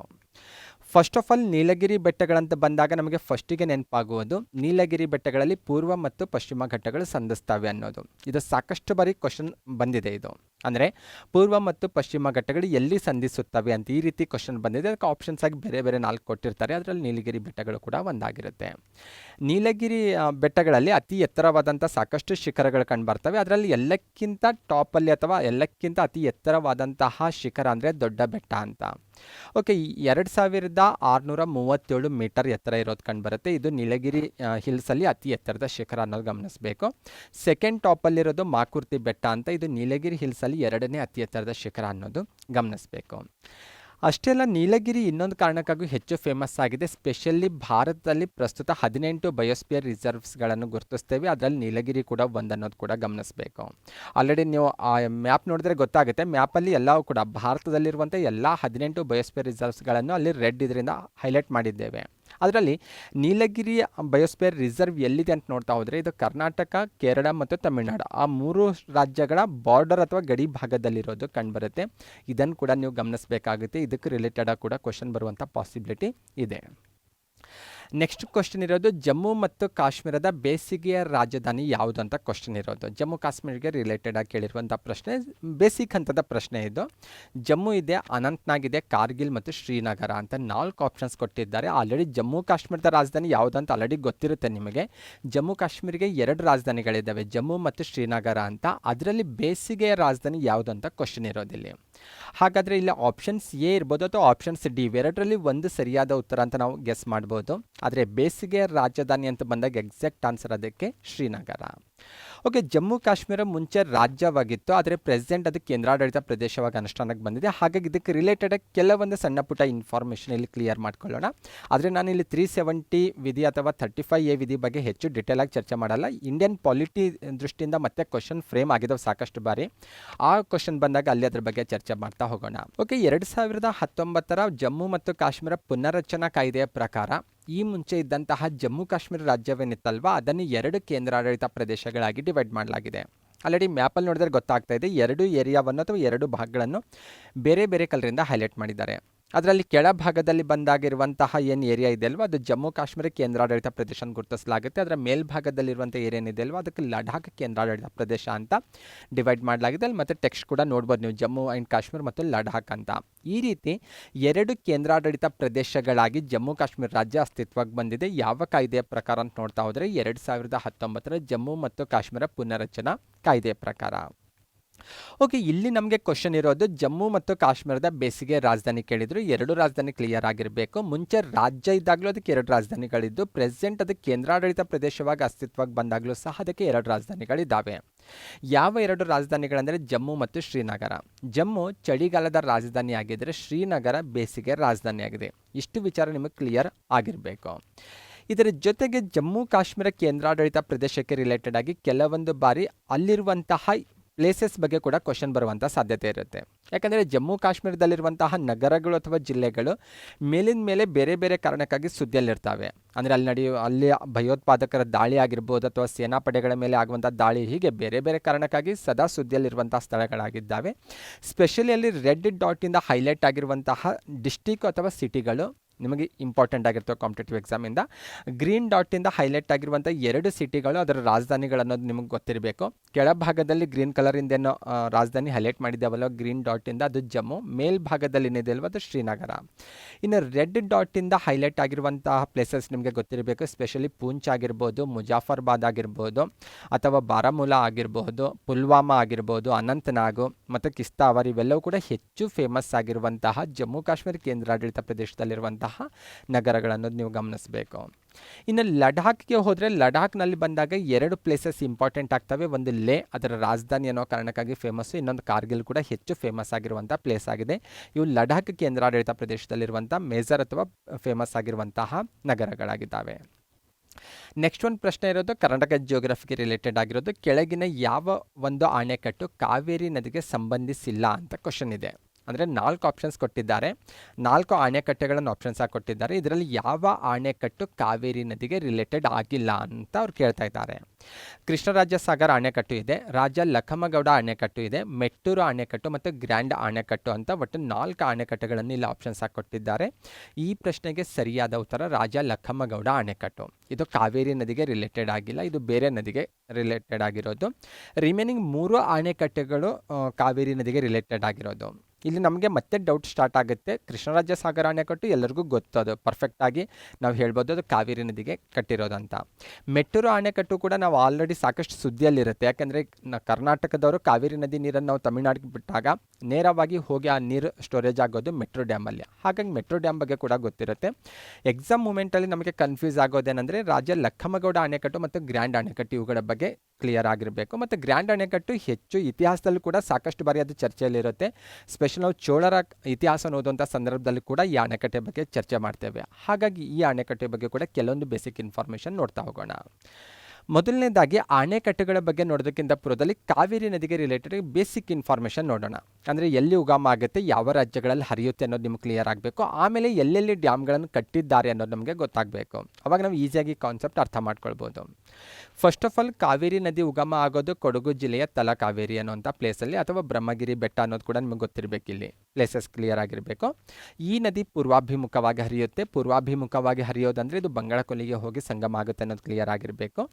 ಯಾವ ಯಾವ ರಾಜ್ಯಗಳಲ್ಲಿ ಈ ನದಿ ಹರಿಯುತ್ತೆ ಅಂತ ನೋಡ್ತಾ ಹೋದರೆ, ಆಲ್ರೆಡಿ ಮ್ಯಾಪ್ ನೋಡಿದ್ರೆ ಗೊತ್ತಾಗ್ತಾ ಇದೆ. ಅಲ್ಲಿ ಮ್ಯಾಪಲ್ಲಿ ಕರ್ನಾಟಕ, ಕೇರಳ, ತಮಿಳುನಾಡು ಈ 3 ರಾಜ್ಯಗಳನ್ನು ಗುರುತಿಸಿದ್ದಾರೆ. ಅದರಲ್ಲಿ ಕಾವೇರಿ ನದಿ ಹರಿಯೋದು ಕರ್ನಾಟಕ ಮತ್ತು ತಮಿಳುನಾಡು ರಾಜ್ಯದಲ್ಲಿ. ಕಾವೇರಿ ರಿವರ್ ಸಿಸ್ಟಮ್ ಅಂತ ಬಂದಾಗ ಅಲ್ಲಿ ಕೇರಳನೂ ಆ್ಯಡ್ ಆಗುತ್ತೆ ಮತ್ತು ಪಾಂಡಿಚೇರಿ ಕೂಡ ನಾವು ಆ್ಯಡ್ ಮಾಡ್ತೇವೆ. ಆದರೆ ಕಾವೇರಿ ನದಿ ಅಂತ ಬಂದಾಗ 2 ರಾಜ್ಯಗಳಲ್ಲಿ ಮಾತ್ರ ಇದು ಹರಿಯೋದು. ಅಂತಿಮವಾಗಿ ಕಾವೇರಿ ಪಟ್ಟಣಂ ಬಳಿ ಇದು ಬಂಗಾಳಕೊಲ್ಲಿಗೆ ಸಂಗಮ ಆಗುತ್ತೆ. ಇಷ್ಟು ಬೇಸಿಕ್ ಇನ್ಫಾರ್ಮೇಷನ್ ಇರಬೇಕು. ನಾವು 3 ಅಣೆಕಟ್ಟುಗಳು ಕಾವೇರಿ ನದಿಗೆ ರಿಲೇಟೆಡ್ ಆಗಿದ್ದಾವಂತ ಚರ್ಚೆ ಮಾಡ್ತೇವೆ. ಅದರಲ್ಲಿ ಒಂದು KRS ಮಾತ್ರ ಕರ್ನಾಟಕದಲ್ಲಿ ಇರೋದು. ರಿಮೈನಿಂಗ್ ಮೆಟ್ಟೂರು ಮತ್ತು ಗ್ರ್ಯಾಂಡ್ ಅಣೆಕಟ್ಟು ಇವೆರಡು ಕೂಡ ತಮಿಳುನಾಡಲ್ಲಿ ಇರೋದು. ಓಕೆ, ಬನ್ನಿ ಈ ಅಣೆಕಟ್ಟೆಗಳ ಬಗ್ಗೆ ಕೆಲವೊಂದು ಬೇಸಿಕ್ ಇನ್ಫಾರ್ಮೇಷನ್ ಎಲ್ಲಿದೆ, ಅದರ ಸ್ಟೋರೇಜ್ ಕೆಪಾಸಿಟಿ ಇರ್ಬೋದು ಅಥವಾ ಇನ್ನಿತರ ಕೆಲವೊಂದು ವಿಶೇಷತೆ ಇದ್ದರೆ ಅವನ್ನು ಕ್ಲಿಯರ್ ಮಾಡ್ಕೊಳ್ಳೋಣ. ಮೊದಲನೇದಾಗಿ KRS ಅಥವಾ ಕನ್ನಂಬಾಡಿ ಅಣೆಕಟ್ಟು ಅಂತ ಹೆಚ್ಚು ಫೇಮಸ್ ಆಗಿರೋದು. ಕರ್ನಾಟಕದ ಅತ್ಯಂತ ಪ್ರಮುಖ ಅಣೆಕಟ್ಟೆಗಳಲ್ಲಿ ಇದನ್ನು ಗುರುತಿಸಲಾಗುತ್ತೆ. ಓಕೆ, ಎಲ್ಲಿದೆ, ಯಾವ ಜಿಲ್ಲೆಯಲ್ಲಿದೆ ಅಂತ ಕೇಳ್ಬೋದು. ಮಂಡ್ಯ ಜಿಲ್ಲೆಯಲ್ಲಿರೋದು, ಇದು ಕ್ಲಿಯರ್ ಆಗಿರಬೇಕು. ಇದನ್ನು ನಿರ್ಮಿಸಿದಂತಹ ಅಥವಾ ಯಾರ ನೇತೃತ್ವದಲ್ಲಿ ಇದರ ನಿರ್ಮಾಣ ಕಾರ್ಯ ನಡೆಯಿತು ಅಂದರೆ ಇದು ಸರ್ ಎಂ ವಿಶ್ವೇಶ್ವರಯ್ಯನವರ ನೇತೃತ್ವದಲ್ಲಿ ಇದರ ನಿರ್ಮಾಣ ಕಾರ್ಯ ನಡೆಯಿತು. ಮತ್ತು ಈ ಅಣೆಕಟ್ಟೆಯ ನಿರ್ಮಾಣಕ್ಕೆ ಕಾರಣವಾದಂಥ ಮೈಸೂರಿನ ಒಡೆಯರು ಯಾರಂತ ಕೇಳಿದ್ರೆ ನಾಲ್ವಡಿ ಕೃಷ್ಣರಾಜ ಒಡೆಯರು. ಹಾಗಾಗಿ ಇದಕ್ಕೆ ಅವರ ಹೆಸರನ್ನೇ ಇಡಲಾಗಿದೆ. ಕೃಷ್ಣರಾಜ ಸಾಗರ್ ಜಲಾಶಯ ಅಂತ ಕೂಡ ಕರೆಯಲಾಗುತ್ತೆ. ಓಕೆ, ಅದರ ಜೊತೆಗೆ ಈ ಡ್ಯಾಮ್ನ ಸಂಗ್ರಹಣಾ ಸಾಮರ್ಥ್ಯ ಎಷ್ಟಿದೆ ಅಂತ ನೋಡ್ತಾ ಹೋದರೆ 49.4 TMC ಈ ಜಲಾಶಯ ಅಥವಾ ಈ ಅಣೆಕಟ್ಟೆಯ ಸಂಗ್ರಹಣಾ ಸಾಮರ್ಥ್ಯ. ಎಕ್ಯುರೇಟಾಗಿ ನೆನಪಿರಲೇಬೇಕಂತ ಪ್ರಶ್ನೆ ಬರ್ತಾ ಇರ್ಬೋದು ನಿಮಗೆ. ಎಕ್ಯುರೇಟಾಗಿ ನೆನಪಿರಲೇಬೇಕು, ಯಾಕೆಂದರೆ ಕೆಲವೊಂದು ಬಾರಿ ಎಕ್ಸಾಮಲ್ಲಿ ಡೆಪ್ತ್ ಲೆವೆಲಲ್ಲಿ ಬಂದಾಗ ಅಥವಾ ಸ್ಟೇಟ್ಮೆಂಟ್ ರೂಪದ ಕ್ವಶನ್ಗಳು ಬಂದಾಗ ಸ್ಟೋರೇಜ್ ಕೆಪಾಸಿಟಿ ಕೇಳ್ತಾರೆ. ಸ್ಪೆಷಲಿ KRS, ಆಲ್ಮಟ್ಟಿ, ಕೆಲವೊಂದು ಅಥವಾ TB ಡ್ಯಾಮ್ ಆಗಿರ್ಬೋದು, ಕೆಲವೊಂದು ಇಂಪಾರ್ಟೆಂಟ್ ಆಗಿರುವಂಥ ಡ್ಯಾಮ್ಸ್ಗಳ ಸ್ಟೋರೇಜ್ ಕೆಪಾಸಿಟಿ ನಿಮಗೆ ಎಕ್ಸಾಕ್ಟಾಗಿ ಗೊತ್ತಿರಲೇಬೇಕು. ಮತ್ತು ಈ ಡ್ಯಾಮ್ಗೆ ರಿಲೇಟೆಡಾಗಿ 2 ನಾಲೆಗಳು ಹೆಚ್ಚು ಇಂಪಾರ್ಟೆಂಟು. ಒಂದು ವಿಶ್ವೇಶ್ವರಯ್ಯ ನಾಲೆ ಅಂತ, ಇನ್ನೊಂದು ವರುಣಾ ನಾಲೆ. ಇವೆರಡೂ ಕೂಡ KRSಗೆ ರಿಲೇಟೆಡ್ ಆಗಿರುವಂಥ ನಾಲೆಗಳನ್ನು ನಿಮಗೆ ಕ್ಲಿಯರ್ ಆಗಿರಬೇಕು. ಅಷ್ಟೇ ಅಲ್ಲ, ಈ ಜಲಾಶಯದ ಕೆಳಭಾಗದಲ್ಲಿ ಅಥವಾ ಈ ಅಣೆಕಟ್ಟೆಯ ಕೆಳಭಾಗದಲ್ಲಿ ಬಂದಾಗ ನಾವು ಬೃಂದಾವನ ಗಾರ್ಡನನ್ನು ಕೂಡ ನೋಡ್ಬೋದಾಗಿದೆ. ಓಕೆ, ಇದು ಮೈಸೂರಿನ ದಿವಾನರಾಗಿದ್ದಂಥ ಸರ್ ಮಿರ್ಜಾ ಇಸ್ಮಾಯಿಲರ ಕಾಲದಲ್ಲಿ, ಅವರು ದಿವಾನರಾಗಿದ್ದಂಥ ಸಮಯದಲ್ಲಿ ಇದರ ನಿರ್ಮಾಣ ಆಗಿರೋದು ಕೂಡ ನಿಮಗೆ ಇತಿಹಾಸದಲ್ಲಿ ತಿಳಿದಿರುತ್ತೆ ಅಥವಾ ಗೊತ್ತಿರಲೇಬೇಕು ನಿಮಗೆ. ನೆಕ್ಸ್ಟ್ ಒಂದು ತಮಿಳುನಾಡು ರಾಜ್ಯದಲ್ಲಿ ಬಂದಾಗ ಫಸ್ಟ್ KRS ಕರ್ನಾಟಕದಲ್ಲಿರೋದು, ಆಮೇಲೆ ಕಾವೇರಿ ನದಿ ಪಾತ್ರದಲ್ಲಿ ಹೋದಾಗ ನಾವು ಕೆಳ ಭಾಗಕ್ಕೆ ಹೋದಾಗ ಫಸ್ಟ್ ಒಂದು ನಮಗೆ ಸಿಗುವಂತಹ ಜಲಾಶಯವೆಂದರೆ ಅದು ಮೆಟ್ಟೂರು ಜಲಾಶಯ. ಇಲ್ಲಿ ಅಣೆಕಟ್ಟೆಗಳು ಕಟ್ಟಿರುವಂಥ ಕಾಲಾವಧಿ ಮೇಲೆ ನಾವು ಎಕ್ಸ್ಪ್ಲೇನ್ ಮಾಡ್ತಾ ಇಲ್ಲ, ಕಾವೇರಿ ನದಿ ಪಾತ್ರದ ಆಧಾರದ ಮೇಲೆ ಇಲ್ಲಿ ಎಕ್ಸ್ಪ್ಲೇನ್ ಮಾಡ್ತಾ ಇರೋದು. ಫಸ್ಟ್ ಒಂದು ಬಂದಾಗ ಕಾವೇರಿ ನದಿ ಪಾತ್ರದಲ್ಲಿ ಬಂದಾಗ ಫಸ್ಟ್ ನಮಗೆ ಸಿಗೋದು KRS, ಆನಂತರ ಕೆಳಭಾಗದಲ್ಲಿ ಹೋದಾಗ ಸಿಗೋದು ಯಾವುದು ನಮಗೆ ತಮಿಳುನಾಡಿನಲ್ಲಿರುವಂಥ ಮೆಟ್ರೋ ಜಲಾಶಯ. ಇದಕ್ಕೆ ಗ್ರ್ಯಾಂಡ್ ಸ್ಟ್ಯಾನ್ಲಿ ಜಲಾಶಯ ಅಂತ ಕೂಡ ಕರೆಯಲಾಗುತ್ತೆ. ಆಲ್ರೆಡಿ ನೀವು ಅಲ್ಲಿ ಅದಕ್ಕೆ ರಿಲೇಟೆಡ್ ಆಗಿರೋ ಇಮೇಜ್ ಕೂಡ ಕಾಣಿಸ್ತಾ ಇದೆ. ಇನ್ನು ಸ್ಟೋರೇಜ್ ಕೆಪಾಸಿಟಿ ನೋಡೋದಾದರೆ 93.47 TMC ಅಡಿಗಳಷ್ಟು ಇದರ ಸ್ಟೋರೇಜ್ ಕೆಪಾಸಿಟಿ ಇದೆ. ಇದು ಕೂಡ ಇಂಪಾರ್ಟೆಂಟ್ ಅಂತ ಇಲ್ಲಿ ಗಮನಿಸಬೇಕಾಗುತ್ತೆ. ಇನ್ನು ನೆಕ್ಸ್ಟ್ ಇನ್ನೂ ಕೆಳ ಪಾತ್ರಕ್ಕೆ ಹೋದಾಗ ನಮಗೆ ಕಲ್ಲನೈ ಡ್ಯಾಮ್ ಅಥವಾ ಗ್ರ್ಯಾಂಡ್ ಆನೆಕಟ್ಟು ಸಿಗುತ್ತೆ. ಇದು ಕೂಡ ಕಾವೇರಿ ನದಿಗೆ ನಿರ್ಮಿತವಾಗಿರೋದು. ತಮಿಳುನಾಡಿನ ತಂಜಾವೂರು ಡಿಸ್ಟಿಕಲ್ಲಿ ಇದು ಕಂಡುಬರುತ್ತೆ. ಏನು ವಿಶೇಷತೆ ಅಂದರೆ ಇದು ಐತಿಹಾಸಿಕವಾಗಿ ಸಾಕಷ್ಟು ವಿಶೇಷತೆ ಹೊಂದಿದೆ. ಸ್ಪೆಷಲಿ ಚೋಳರ ಕಾಲದಲ್ಲಿ ನಿರ್ಮಿಸಲ್ಪಟ್ಟಂಥದ್ದು ಅನ್ನೋದು ಇದರ ಹಿರಿಮೆಗೆ ಇದು ಪಾತ್ರವಾಗಿದೆ. ಚೋಳರಲ್ಲಿ ಬರುವಂತಹ ಕರಿಕಾಲನ್ ಚೋಳ ಅನ್ನುವಂತಹ ಆಳ್ವಿಕೆ, ಆತನ ಆಳ್ವಿಕೆಯ ಕಾಲದಲ್ಲಿ ನಿರ್ಮಿಸಲ್ಪಟ್ಟಿರುವಂಥದ್ದಾಗಿದೆ ಇದು. ಹಾಗಾಗಿ ಇದು ಕೂಡ ಇಂಪಾರ್ಟೆಂಟ್ ಅಂತ ಇಲ್ಲಿ ನಾವು ಹೇಳ್ತಾ ಇರೋದು. ಇನ್ನು ಕಾವೇರಿ ನದಿಗೆ ರಿಲೇಟೆಡ್ ಆಗಿ ಈ 3 ಡ್ಯಾಮ್ಗಳೇನಿದ್ದಾವಲ್ವ, ಈ 3 ಡ್ಯಾಮ್ಗಳನ್ನು ಜಸ್ಟ್ ಈ ಮ್ಯಾಪ್ ಮೂಲಕ ನಾವು ಈಸಿಯಾಗಿ ಕ್ಲಿಯರ್ ಮಾಡ್ಕೊಳ್ಬೋದು. ಎಲ್ಲಕ್ಕಿಂತ ಮೇಲ್ಭಾಗದಲ್ಲಿ ಬಂದಾಗ ಫಸ್ಟ್ ಒಂದು ಬಂದಾಗ ನದಿ ಪಾತ್ರವನ್ನು ತೆಗೆದುಕೊಂಡಾಗ ನಮಗೆ ಸಿಗೋದು KRS. ನೆಕ್ಸ್ಟ್ ನದಿ ಪಾತ್ರದಲ್ಲಿ ಮುಂದೆ ಹೋದಾಗ ನಮಗೆ ಸಿಗೋದು ಮೆಟ್ರೋ ಜಲಾಶಯ. ಇನ್ನು ಕೆಳಭಾಗಕ್ಕೆ ಹೋದಾಗ ಅಲ್ಲಿ ಕಲ್ಲನೈ ಡ್ಯಾಮ್ ಇರೋದು ಕಂಡುಬರುತ್ತೆ. ಇದೊಂದು ಮ್ಯಾಪ್ ಮೂಲಕ ನಾವು ಈಸಿಯಾಗಿ ನೆನ್ಪಿಟ್ಕೊಳ್ಬೋದು ಕಾವೇರಿ ನದಿಗೆ ಇರುವಂತಹ ಡ್ಯಾಮ್ಸ್ಗಳು ಯಾವ್ಯಾವು ಮತ್ತು ಯಾವ್ಯಾವ ಸ್ಟೇಟಲ್ಲಿ ಇದ್ದಾವೆ ಅನ್ನೋದು ಕೂಡ ಕ್ಲಿಯರ್ ಮಾಡ್ಕೊಳ್ಬೋದಾಗಿದೆ. ಅಷ್ಟೆಲ್ಲ ಕಾವೇರಿ ನದಿಗೆ ರಿಲೇಟೆಡ್ ಇನ್ನೊಂದು 2-3 ಇನ್ಫಾರ್ಮೇಷನ್ ಕ್ಲಿಯರ್ ಮಾಡ್ಕೊಳ್ಳೋಣ. ಕಾವೇರಿ ನದಿ ತನ್ನ ಹರಿವಿನಲ್ಲಿ 3 ದ್ವೀಪಗಳನ್ನು ಉಂಟು ಮಾಡಿದೆ. ಆ ದ್ವೀಪಗಳು ಯಾವುದನ್ನೋದು ಕೂಡ ಗೊತ್ತಿರಬೇಕು. ಹೆಚ್ಚು ಫೇಮಸ್ ಆಗಿರುವಂಥ ಪ್ಲೇಸಸ್ ಆಗಿದ್ದಾವೆ ಆ ದ್ವೀಪಗಳು. ಆಲ್ರೆಡಿ ನೀವು ಕೇಳಿರ್ತೀರಿ, ಸ್ಕ್ರೀನ್ ಮೇಲೆ ಕಾಣಿಸ್ತಾ ಇದ್ದಾವೆ ನಿಮಗೆ. ಶ್ರೀರಂಗಪಟ್ಟಣ, ಶಿವನ ಸಮುದ್ರ ಮತ್ತು ಶ್ರೀರಂಗಂ ಅಂತ. ಇದರಲ್ಲಿ ಫಸ್ಟ್ 2 ದ್ವೀಪಗಳು ಕರ್ನಾಟಕದಲ್ಲೇ ಇರೋದು, ಶ್ರೀರಂಗಂ ಮಾತ್ರ ತಮಿಳುನಾಡಲ್ಲಿರೋದು. ಜಸ್ಟ್ ನಿಮಗೆ ಅದರ ಇನ್ಫಾರ್ಮೇಷನ್ ಇದ್ದರೆ ಸಾಕು 3 ದ್ವೀಪಗಳು ಯಾವುದಂತ. ಅಷ್ಟೇ ಅಲ್ಲ, ಕಾವೇರಿ ನದಿ ತನ್ನ ಹರಿವಿನಲ್ಲಿ 3 ಪ್ರಮುಖ ಜಲಪಾತಗಳನ್ನು ಉಂಟು ಮಾಡಿದೆ. ಆ ಜಲಪಾತಗಳು ಯಾವುದನ್ನೋದು ಕೂಡ ಗೊತ್ತಿರಬೇಕು. ಚುಂಚನಕಟ್ಟೆ ಜಲಪಾತ ಇದೆ, ಶಿವನ ಸಮುದ್ರ ಇದೆ ಮತ್ತು ಹೊಗೇನಕಲ್ ಜಲಪಾತ ಅಂತ. ಇದರಲ್ಲೂ ಕೂಡ ಅಷ್ಟೇ, ಫಸ್ಟ್ 2 ಜಲಪಾತಗಳು ಕರ್ನಾಟಕದಲ್ಲಿದ್ದಾವೆ. ಕೊನೆಯದು ಹೊಗೇನಕಲ್ ಜಲಪಾತ ಇದೆ ಅಲ್ವಾ, ಇದು ತಮಿಳುನಾಡು ರಾಜ್ಯದಲ್ಲಿರೋದು ಕಂಡುಬರುತ್ತೆ. ನಮ್ಮ ರಾಜ್ಯದಲ್ಲಿ ಜಲಪಾತಗಳು ಕಂಡುಬರ್ತಾವೆ ಅಂದರೆ ಅದು ಯಾವ ಜಿಲ್ಲೆಯಲ್ಲಿ ಕಂಡುಬರ್ತಾವೆ ಅನ್ನೋದು ನಿಮಗೆ ಕ್ಲಿಯರ್ ಆಗಿರಬೇಕು. ಬೇರೆ ಸ್ಟೇಟಲ್ಲಿ ಬಂದಾಗ ಯಾವ ಸ್ಟೇಟಲ್ಲಿ ಕಂಡುಬರುತ್ತೆ ಅಂತ ಗೊತ್ತಿದ್ರೆ ಸಾಕು. ಫಸ್ಟ್ ಆಫ್ ಆಲ್ ಚುಂಚನಕಟ್ಟೆ ಜಲಪಾತ ಇದು ಮೈಸೂರು ಜಿಲ್ಲೆಯಲ್ಲಿ ಕಂಡುಬರುತ್ತೆ. ಕಾವೇರಿ ನದಿಯಿಂದ ಆಗಿರುವಂಥ ಒಂದು ಜಲಪಾತ. ಆಲ್ರೆಡಿ ನೀವು ಸ್ಕ್ರೀನ್ ಮೇಲೆ ಕೂಡ ಅದಕ್ಕೆ ರಿಲೇಟೆಡ್ ಆಗಿರುವಂಥ ಇಮೇಜು ನೋಡ್ಬೋದಾಗಿದೆ. ನೆಕ್ಸ್ಟ್ ಒನ್ ಇರೋದು ಶಿವನ ಸಮುದ್ರ ಜಲಪಾತ. ಹೆಚ್ಚು ಫೇಮಸ್ ಆಗಿರೋದು ಕೇವಲ ಕರ್ನಾಟಕದಲ್ಲಿ ಅಷ್ಟೇ ಅಲ್ಲ, ಈವನ್ ಭಾರತ ಮತ್ತು ಏಷ್ಯಾ ಖಂಡದಲ್ಲಿ ಕೂಡ ಹೆಚ್ಚು ಫೇಮಸ್ ಆಗಿ ಗುರುತಿಸುವಂಥ ಒಂದು ಜಲಪಾತ ಇದಾಗಿದೆ. ಕಾವೇರಿ ನದಿ ಈ ಜಲಪಾತದಲ್ಲಿ 2 ಜಲಧಾರೆಗಳಾಗಿ ಧುಮುಕ್ತಾ ಇದೆ. ಆಲ್ರೆಡಿ ಸ್ಕ್ರೀನ್ ಮೇಲೆ ಕಾಣಿಸ್ತಾ ಇದೆ. ಒಂದು ಜಲಧಾರೆಗೆ ಗಗನಚುಕ್ಕಿ ಅಂತ, ಮತ್ತೊಂದಕ್ಕೆ ಭರಚುಕ್ಕಿ ಅಂತ ಕರೆಯಲಾಗುತ್ತೆ. ಈ 2 ಜಲಧಾರೆಗಳು ಬೇರೆ ಬೇರೆ ಜಿಲ್ಲೆಯಲ್ಲಿದ್ದಾವೆ ಅನ್ನೋದು ಕೂಡ ಗಮನಿಸಬೇಕು. ಗಗನಚುಕ್ಕಿ ಏನಿದೆ ಅಲ್ವಾ, ಜಲಧಾರೆ ಇದೆ ಅಲ್ವಾ, ಅದು ಮಂಡ್ಯ ಜಿಲ್ಲೆಯಲ್ಲಿದೆ. ಭರಚುಕ್ಕಿ ಚಾಮರಾಜನಗರ ಜಿಲ್ಲೆಯಲ್ಲಿದೆ ಅನ್ನೋದು ಕೂಡ ನಿಮಗೆ ಗೊತ್ತಿರಲೇಬೇಕು. ನೆಕ್ಸ್ಟ್ ಒಂದು ಹೊಗೇನಕಲ್ ಜಲಪಾತ ತಮಿಳುನಾಡು ರಾಜ್ಯದಲ್ಲಿರೋದು. ಅಂದರೆ ಕಾವೇರಿ ನದಿ ಕರ್ನಾಟಕದಿಂದ ತಮಿಳುನಾಡು ರಾಜ್ಯವನ್ನು ಪ್ರವೇಶ ಮಾಡುತ್ತಲ್ವ, ಪ್ರವೇಶ ಮಾಡಿದ ನಂತರ ನಿರ್ಮಾಣ ಮಾಡಿರುವಂಥ ಒಂದು ಅದ್ಭುತವಾದಂಥ ಜಲಪಾತ ಇದಾಗಿದೆ. ಇದು ತಮಿಳುನಾಡು ರಾಜ್ಯದಲ್ಲಿರೋದು. ಕಾವೇರಿ ನದಿಯಿಂದಲೇ ಈ ಜಲಪಾತ ಕ್ರಿಯೇಟ್ ಆಗಿದೆ ಅನ್ನೋದು ಕೂಡ ಗಮನಿಸಬೇಕು. ಇನ್ನೂ ಹೆಚ್ಚಿನ ಮಾಹಿತಿ ಬೇಕಾದರೆ ನೀವು ನಮ್ಮ ವಿಜಯ್ ಭವ ಯೂಟ್ಯೂಬ್ ಚಾನಲಲ್ಲಿ ಕರ್ನಾಟಕ ಜಿಯೋಗ್ರಫಿಗೆ ಏನು ಮ್ಯಾರಥಾನ್ ಕ್ಲಾಸ್ ಇದೆ ಅಲ್ವಾ, ಅದನ್ನು ಅಬ್ಸರ್ವ್ ಮಾಡಿದ್ರೆ ಇನ್ನೂ ಎಕ್ಸ್ಟ್ರಾ ಇನ್ಫಾರ್ಮೇಷನ್ ನೀವಲ್ಲಿ ಪಡ್ಕೊಳ್ಬೋದಾಗಿದೆ. ನೆಕ್ಸ್ಟ್ ಒಂದು ರಾಜ ಲಕ್ಕಮ್ಮಗೌಡ ಜಲಪಾತ ಅನ್ನೋದು ಒಂದು ಆಪ್ಷನ್ಸು ಕ್ವಶನಲ್ಲಿತ್ತು. ಅದಕ್ಕೆ ರಿಲೇಟೆಡ್ ಜಸ್ಟ್ ಬೇಸಿಕ್ ಆಗಿ ಒಂದು 2-3 ಇನ್ಫಾರ್ಮೇಷನ್ ಕ್ಲಿಯರ್ ಮಾಡ್ಕೊಳ್ಳೋಣ. ರಾಜ ಲಕ್ಕಮ್ಮಗೌಡ ಡ್ಯಾಮ್ ಇದು ಘಟಪ್ರಭಾ ನದಿಗೆ ರಿಲೇಟೆಡ್ ಆಗಿರೋದು, ಘಟಪ್ರಭಾ ನದಿಗೆ ನಿರ್ಮಿಸಿರೋದು. ಘಟಪ್ರಭಾ ನದಿಗೆ ಬೆಳಗಾವಿ ಜಿಲ್ಲೆಯ ಹಿಡ್ಕಲ್ ಅನ್ನುವಂಥ ಪ್ಲೇಸಲ್ಲಿ ಜಲಾಶಯ ನಿರ್ಮಿಸಲಾಗಿದೆ. ಇದಕ್ಕೆ ಹಿಡ್ಕಲ್ ಜಲಾಶಯ ಅಂತ ಕೂಡ ಕರೆಯಲಾಗುತ್ತೆ, ರಾಜ ಲಖಮಗೌಡ ಜಲಾಶಯ ಅಥವಾ ಡ್ಯಾಮ್ ಅಂತ ಕೂಡ ಕರೆಯಲಾಗುತ್ತೆ. ಹಾಗಾಗಿ ಇಷ್ಟು ಬೇಸಿಕ್ ಇನ್ಫಾರ್ಮೇಷನ್ ಕ್ಲಿಯರ್ ಆಗಿರಬೇಕು. ಇನ್ನು ಘಟಪ್ರಭಾ ನದಿ ಅಂದ ತಕ್ಷಣಕ್ಕೆ ನಮಗೆಲ್ಲ ನೆನಪಿಗೆ ಬರೋದು ಗೋಕಾಕ್ ಫಾಲ್ಸ್. ಗೋಕಾಕ್ ಪಟ್ಟಣದ ಸಮೀಪದಲ್ಲಿ ಒಂದು ಅದ್ಭುತವಾದಂಥ ಜಲಪಾತವನ್ನು ಈ ನದಿ ಕ್ರಿಯೇಟ್ ಮಾಡಿದೆ. ಹಾಗಾಗಿ ಗೋಕಾಕ್ ಜಲಪಾತಕ್ಕೂ ರಿಲೇಟೆಡ್ ಆಗಿ ಸಾಕಷ್ಟು ಬಾರಿ ಕ್ವಶನ್ ಕೇಳ್ತಾರೆ. ಅಂದರೆ ಯಾವ ಜಿಲ್ಲೆಯಲ್ಲಿದೆ, ಯಾವ ನದಿಯಿಂದ ಆಗಿದೆ ಅಂತ ಕೇಳ್ತಾರೆ. ಮತ್ತು ಕರ್ನಾಟಕದ ನಯಾಗರ್ ಅಂತ ಕೂಡ ಅದಕ್ಕೆ ಕರೆಯಲಾಗುತ್ತೆ. ಇಷ್ಟು ಬೇಸಿಕ್ ಇನ್ಫಾರ್ಮೇಷನ್ ನಿಮ್ಗೆ ಕ್ಲಿಯರ್ ಆಗಿರಬೇಕು. ಮತ್ತು ಘಟಪ್ರಭಾ ನದಿ ಆಗಿರ್ಬೋದು ಮತ್ತು ಹಿಡ್ಕಲ್ ಜಲಾಶಯದ ಬಗ್ಗೆ ಇನ್ನೂ ಬೇರೆ ಅದಕ್ಕೆ ರಿಲೇಟೆಡ್ ಆಗಿ ಕ್ವಶನ್ಸ್ ಆಲ್ರೆಡಿ ಬಂದಿದ್ದಾವೆ ಎಕ್ಸಾಮಲ್ಲಿ. ಆ ಕ್ವಶನಲ್ಲಿ ಅದ್ರ ಬಗ್ಗೆ ಡಿಟೇಲ್ ಆಗಿ ಚರ್ಚೆ ಮಾಡ್ತಾ ಹೋಗೋಣ. ನೆಕ್ಸ್ಟ್ ಒನ್ ಇರೋದು ಲಲಿತ ಕಲಾ ಅಕಾಡೆಮಿ ಇರುವುದು ಎಲ್ಲಿ ಅಂತ ಕ್ವಶನ್ ಇರೋದು. ಆಪ್ಷನ್ಸ್ ನೋಡೋದಾದರೆ ದೆಹಲಿ ಇದೆ, ಮುಂಬೈ ಇದೆ, ಲಕ್ನೋ ಮತ್ತು ವಿಶಾಖಪಟ್ಟಣಂ ಅಂತ 4 ಆಪ್ಷನ್ಸ್ ಕೊಟ್ಟಿದ್ದಾರೆ. ಓಕೆ, ಈ ಪ್ರಶ್ನೆಗೆ ಸರಿಯಾದ ಉತ್ತರ ದೆಹಲಿ. ಅಂದರೆ ಲಲಿತ ಕಲಾ ಅಕಾಡೆಮಿ ಇರೋದು ದೆಹಲಿಯಲ್ಲಿ. ಇದಕ್ಕೆ ರಿಲೇಟೆಡ್ ಒಂದು 2-3 ಇನ್ಫಾರ್ಮೇಷನ್ ಇರಲಿ. ಆರ್ಟ್ ಆ್ಯಂಡ್ ಕಲ್ಚರ್ಗೆ ಇತ್ತೀಚಿನ ದಿನದಲ್ಲಿ ಹೆಚ್ಚು ಫೋಕಸ್ ಮಾಡ್ತಾ ಇದ್ದಾರೆ. ಕಾಂಪಿಟೇಟಿವ್ ಎಕ್ಸಾಮಲ್ಲಿ ಕ್ವಶನ್ ಜಾಸ್ತಿ ಕೇಳ್ತಾ ಇದ್ದಾರೆ. ಹಾಗಾಗಿ ನೀವು ಇದಕ್ಕೆ ರಿಲೇಟೆಡ್ ಕೆಲವೊಂದು ಇನ್ಫಾರ್ಮೇಷನ್ ನಿಮಗೆ ಗೊತ್ತಿರಲೇಬೇಕು. ಸ್ಪೆಷಲಿ ಲಲಿತ ಕಲಾ ಅಕಾಡೆಮಿ ಯಾವಾಗ ಅಸ್ತಿತ್ವಕ್ಕೆ ಬಂತು, ಅದರ ಕೇಂದ್ರ ಕಚೇರಿಯಲ್ಲಿದೆ ಮತ್ತು ಅದರ ಮೇನ್ ಇಂಟೆನ್ಷನ್ ಏನಿದೆ, ಅದರ ಉದ್ದೇಶ ಏನಿದೆ ಅನ್ನೋದು ಗೊತ್ತಿರಬೇಕು. ಫಸ್ಟ್ ಆಫ್ ಆಲ್ ಲಲಿತ ಕಲಾ ಅಕಾಡೆಮಿ 1954ರಲ್ಲಿ ಅಸ್ತಿತ್ವಕ್ಕೆ ಬಂತು. ಇದರ ಕೇಂದ್ರ ಕಚೇರಿ ಅಥವಾ ಹೆಡ್ ಆಫೀಸ್ ಇರೋದು ನವದೆಹಲಿಯಲ್ಲಿ. ಆಲ್ರೆಡಿ ಕ್ವಶನಲ್ಲಿ ಕೂಡ ಅದನ್ನೇ ಕೇಳಿದರು. ಮೇನ್ ಇಂಟೆನ್ಷನ್ ಏನಿದೆ ಈ ಅಕಾಡೆಮಿದು ಅಂತ ನೋಡ್ತಾ ಹೋದರೆ, ಭಾರತೀಯ ಕಲೆಯ ಅರಿವನ್ನು ಮೂಡಿಸೋದು ಮತ್ತು ಹೆಚ್ಚು ಪ್ರಚಾರ ಮಾಡೋದು. ಸ್ಪೆಷಲಿ ಚಿತ್ರಕಲೆಗೆ ಹೆಚ್ಚು ಫೋಕಸ್ ಮಾಡುವಂಥ ಒಂದು ಅಕಾಡೆಮಿ ಇದಾಗಿದೆ. ಇದರ ಬೇಸಿಕ್ ಅಥವಾ ಇದರ ಮೇನ್ ಇಂಟೆನ್ಷನ್ ನಿಮ್ಗೆ ಕ್ಲಿಯರ್ ಆಗಿರಬೇಕು. ಮತ್ತು ಅದರ ರೀಜನಲ್ ಆಫೀಸ್ಗಳು ಕೂಡ ಇದ್ದಾವೆ ಬೇರೆ ಬೇರೆ ಭಾಗದಲ್ಲಿ. ಆದರೆ ಕರ್ನಾಟಕದಲ್ಲಿ ಅದರ ರೀಜನಲ್ ಆಫೀಸ್ ಇಲ್ಲ. ಹಾಗಾಗಿ ನಾನು ಇಲ್ಲಿ ಅದರ ಬಗ್ಗೆ ಜಾಸ್ತಿ ಡೀಟೇಲ್ ಆಗಿ ಚರ್ಚೆ ಮಾಡ್ತಾ ಇಲ್ಲ. ಇಂಥದ್ದೇ ಅಕಾಡೆಮಿಗಳು ರಾಷ್ಟ್ರಮಟ್ಟದಲ್ಲಿ ಇನ್ನೂ ಕೆಲವೊಂದು ಕಾರ್ಯನಿರ್ವಹಿಸ್ತಾ ಇದ್ದಾವೆ. ಅವುಗಳ ಬಗ್ಗೆ ಕೂಡ ನೀವು ಬೇಸಿಕ್ ಇನ್ಫಾರ್ಮೇಷನ್ ಕಲೆಕ್ಟ್ ಮಾಡ್ಕೊಂಡಿರಬೇಕು. ಸ್ಪೆಷಲಿ ಕರ್ನಾಟಕಕ್ಕೆ ರಿಲೇಟೆಡ್ ಆಗಿ ಏನಾದರೂ ಇಂಪಾರ್ಟೆಂಟ್ ಇದ್ದರೆ ಅವನ್ನು ಕೂಡ ನೀವು ನೋಟ್ ಮಾಡ್ಕೊಂಡಿರಲೇಬೇಕು. ನೆಕ್ಸ್ಟ್ ಮುಂಬೈ ಹೈ ಪ್ರಸಿದ್ಧವಾಗಿದ್ದು ಯಾವುದಕ್ಕೆ ಅಂತ ಕ್ವಶನ್ ಇರೋದು. ಅಣು ವಿದ್ಯುತ್ ಇದೆ ಆಪ್ಷನ್ಸಲ್ಲಿ, ಉಕ್ಕು ಸ್ಥಾವರ, ರಾಸಾಯನಿಕ ಉದ್ಯಮ, ಪೆಟ್ರೋಲಿಯಂ ನಿಕ್ಷೇಪಗಳಂತ ಒಟ್ಟು 4 ಆಪ್ಷನ್ಸ್ ಕೊಟ್ಟಿದ್ದಾರೆ. ಮುಂಬೈ ಹೈ ಅಥವಾ ಬಾಂಬೆ ಹೈ ಯಾವುದಕ್ಕೆ ಫೇಮಸ್ ಆಗಿದೆ ಅಂತ ಆಲ್ರೆಡಿ ಎಲ್ಲರಿಗೂ ಗೊತ್ತಿರುವಂತಹ ಟಾಪಿಕ್ ಆಗಿದೆ. ಇದು ಪೆಟ್ರೋಲಿಯಂ ನಿಕ್ಷೇಪಕ್ಕೆ ಹೆಚ್ಚು ಫೇಮಸ್ ಆಗಿರೋದು. ಭಾರತದಲ್ಲಿ ಪ್ರಸ್ತುತ ಅತಿ ಹೆಚ್ಚು ಪೆಟ್ರೋಲಿಯಂ ನಿಕ್ಷೇಪ ದೊರಕುವಂಥ ಸ್ಥಳ ಇದಾಗಿದೆ.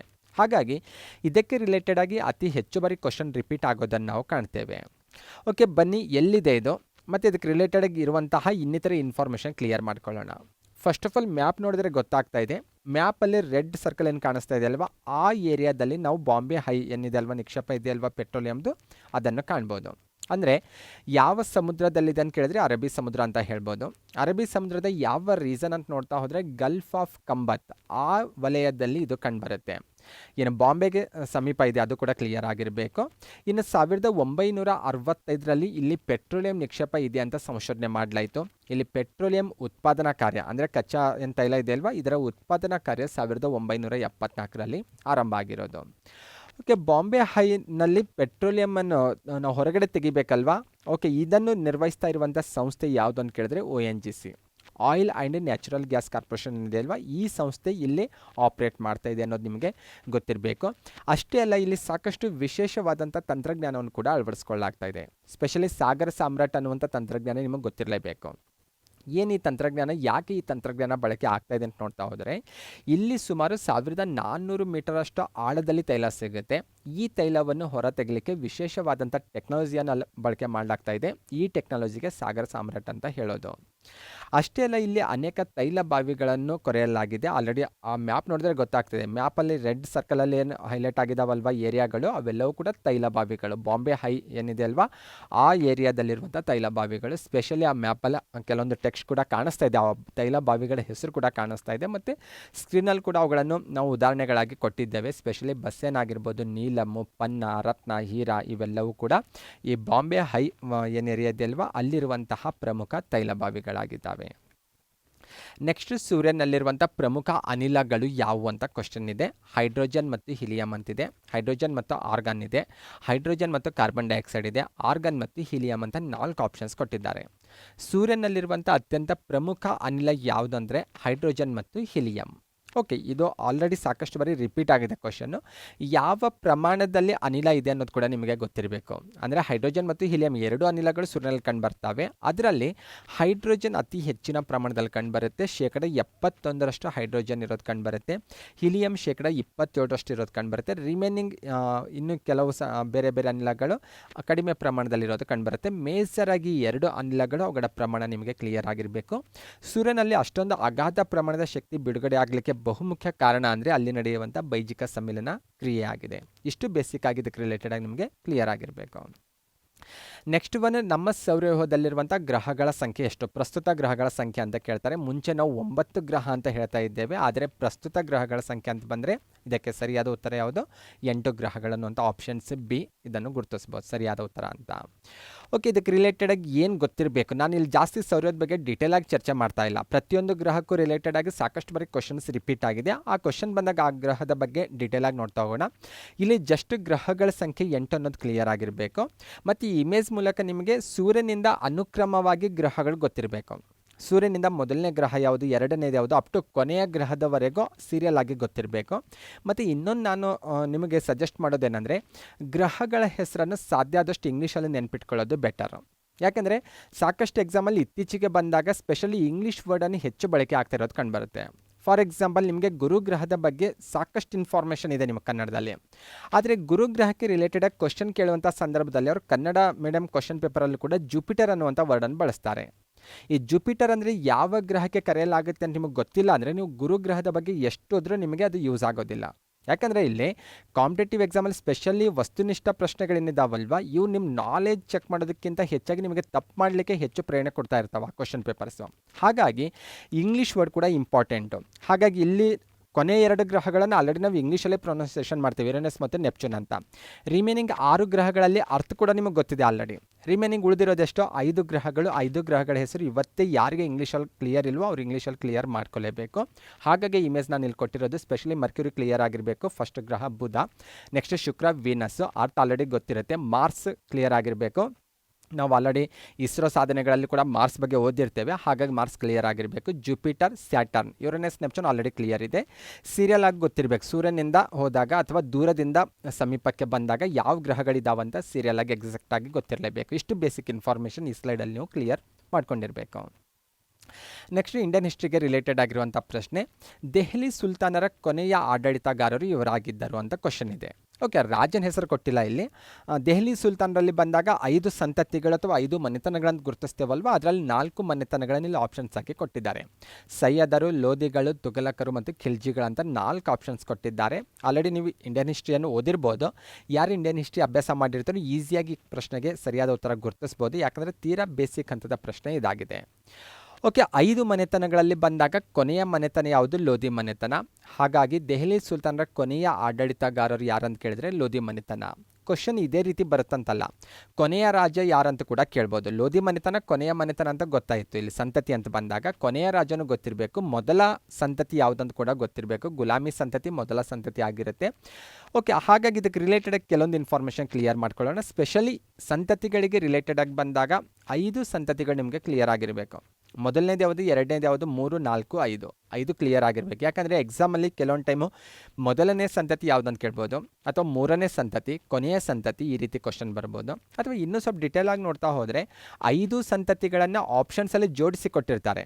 ಈ ಕೆಳಗಿನ ಯಾವ ಜೋಡಿಗಳು ಬಂದಾಗ ಅಂದರೆ ಯಾವ ಆಪ್ಷನ್ಸಲ್ಲಿರುವಂತಹ ಹೊಂದಾಣಿಕೆ ದೆಹಲಿ ಸುಲ್ತಾನರ ಆಳ್ವಿಕೆಯಲ್ಲಿ ಬರುವಂತಹ ಸಂತತಿಗಳ ಅನುಕ್ರಮವಾಗಿ ಸರಿಯಾಗಿ ಜೋಡಿಸಲಾಗಿದೆ, ಈ ರೀತಿ ಕ್ವಶನ್ ಬರುವಂಥ ಪಾಸಿಬಿಲಿಟಿ ಇರುತ್ತೆ. ಹಾಗೆ ಸೀರಿಯಲ್ ಆಗಿ ನೆನ್ಪಿಟ್ಕೊಳ್ಳೇಬೇಕು. ಇಸ್ವಿಗಳು ಇಂಪಾರ್ಟೆಂಟ್ ಅಂತ ನೋಡ್ತಾ ಹೋದರೆ ಇಸ್ವಿಗಳು ಕೂಡ ಇಂಪಾರ್ಟೆಂಟ್ ಅಂತ ಹೇಳ್ಬೋದು. ನಾವು ಯಾವುದೇ ಕಾರಣಕ್ಕೂ ನೆಗ್ಲಿಜೆನ್ಸಿ ಮಾಡೋಂಗಿಲ್ಲ. ಕಾಂಪಿಟೇಟಿವ್ ಎಕ್ಸಾಮಲ್ಲಿ ಯಾವ ಪಾಯಿಂಟು ಕೂಡ ನೆಗ್ಲಿಜೆನ್ಸಿ ಮಾಡೋಂಗಿಲ್ಲ. ಸ್ಪೆಷಲಿ ಕಾಮನ್ ಕಾಂಪಿಟೇಟಿವ್ ಎಕ್ಸಾಮಲ್ಲಿ ದೆಹಲಿ ಸುಲ್ತಾನರ ಆಳ್ವಿಕೆ ಆರಂಭ ಆಗಿದ್ದು ಯಾವಾಗ, ಅಂತ್ಯ ಆಗಿದ್ದು ಯಾವಾಗ ಅನ್ನೋದು ಕ್ಲಿಯರ್ ಆಗಿರಬೇಕು. ಮೊದಲನೇ ಸಂತತಿ ಗುಲಾಮಿ ಸಂತತಿ ಇದೆ. ಕ್ರಿಸ್ತಶಕ 1206ರಿಂದ 1290ರವರೆಗೂ ಆಳ್ವಿಕೆ ಮಾಡುತ್ತೆ ಈ ಮನೆತನ. ಸೆಕೆಂಡ್ ಒನ್ ಖಿಲ್ಜಿ ಸಂತತಿ 1290ರಿಂದ 1320ರವರೆಗೂ ಆಳ್ವಿಕೆ ಮಾಡ್ತಾರೆ. ತುಘಲಕ್ ಸಂತತಿ ಅಂತ ಬಂದಾಗ 1320ರಿಂದ 1413ರವರೆಗೂ ಆಳ್ವಿಕೆ ಮಾಡುತ್ತೆ ಈ ಸಂತತಿ. ಸೈಯದ್ ಸಂತತಿ 1414ರಿಂದ 1451 ಇದೆ. ಇನ್ನು ಲೋಧಿ ಸಂತತಿ ಬಂದರೆ 1451ರಿಂದ 1526ರವರೆಗೂ ಇರುತ್ತೆ. ಓಕೆ, 5 ಸಂತತಿಗಳ ಕಾಲಾವಧಿ ಕ್ಲಿಯರ್ ಆಗಿರಬೇಕು. ಮೊದಲ ಸಂತತಿ ಆಳ್ವಿಕೆ ಆರಂಭ ಆಗಿದ್ದು ಯಾವಾಗ ಅನ್ನೋದು ಕ್ಲಿಯರ್ ಆಗಿರಬೇಕು. 1206 ಅಂದರೆ ದೆಹಲಿ ಸುಲ್ತಾನರ ಆಳ್ವಿಕೆ ಆರಂಭ ಆಗಿದ್ದು 1206ರಲ್ಲಿ. ಯಾರಿಂದ ಅಂತ ಕೇಳಿದ್ರೆ ಗುಲಾಮಿ ಸಂತತಿಯಿಂದ ಅನ್ನೋದು ಕ್ಲಿಯರ್ ಆಗಿರಬೇಕು.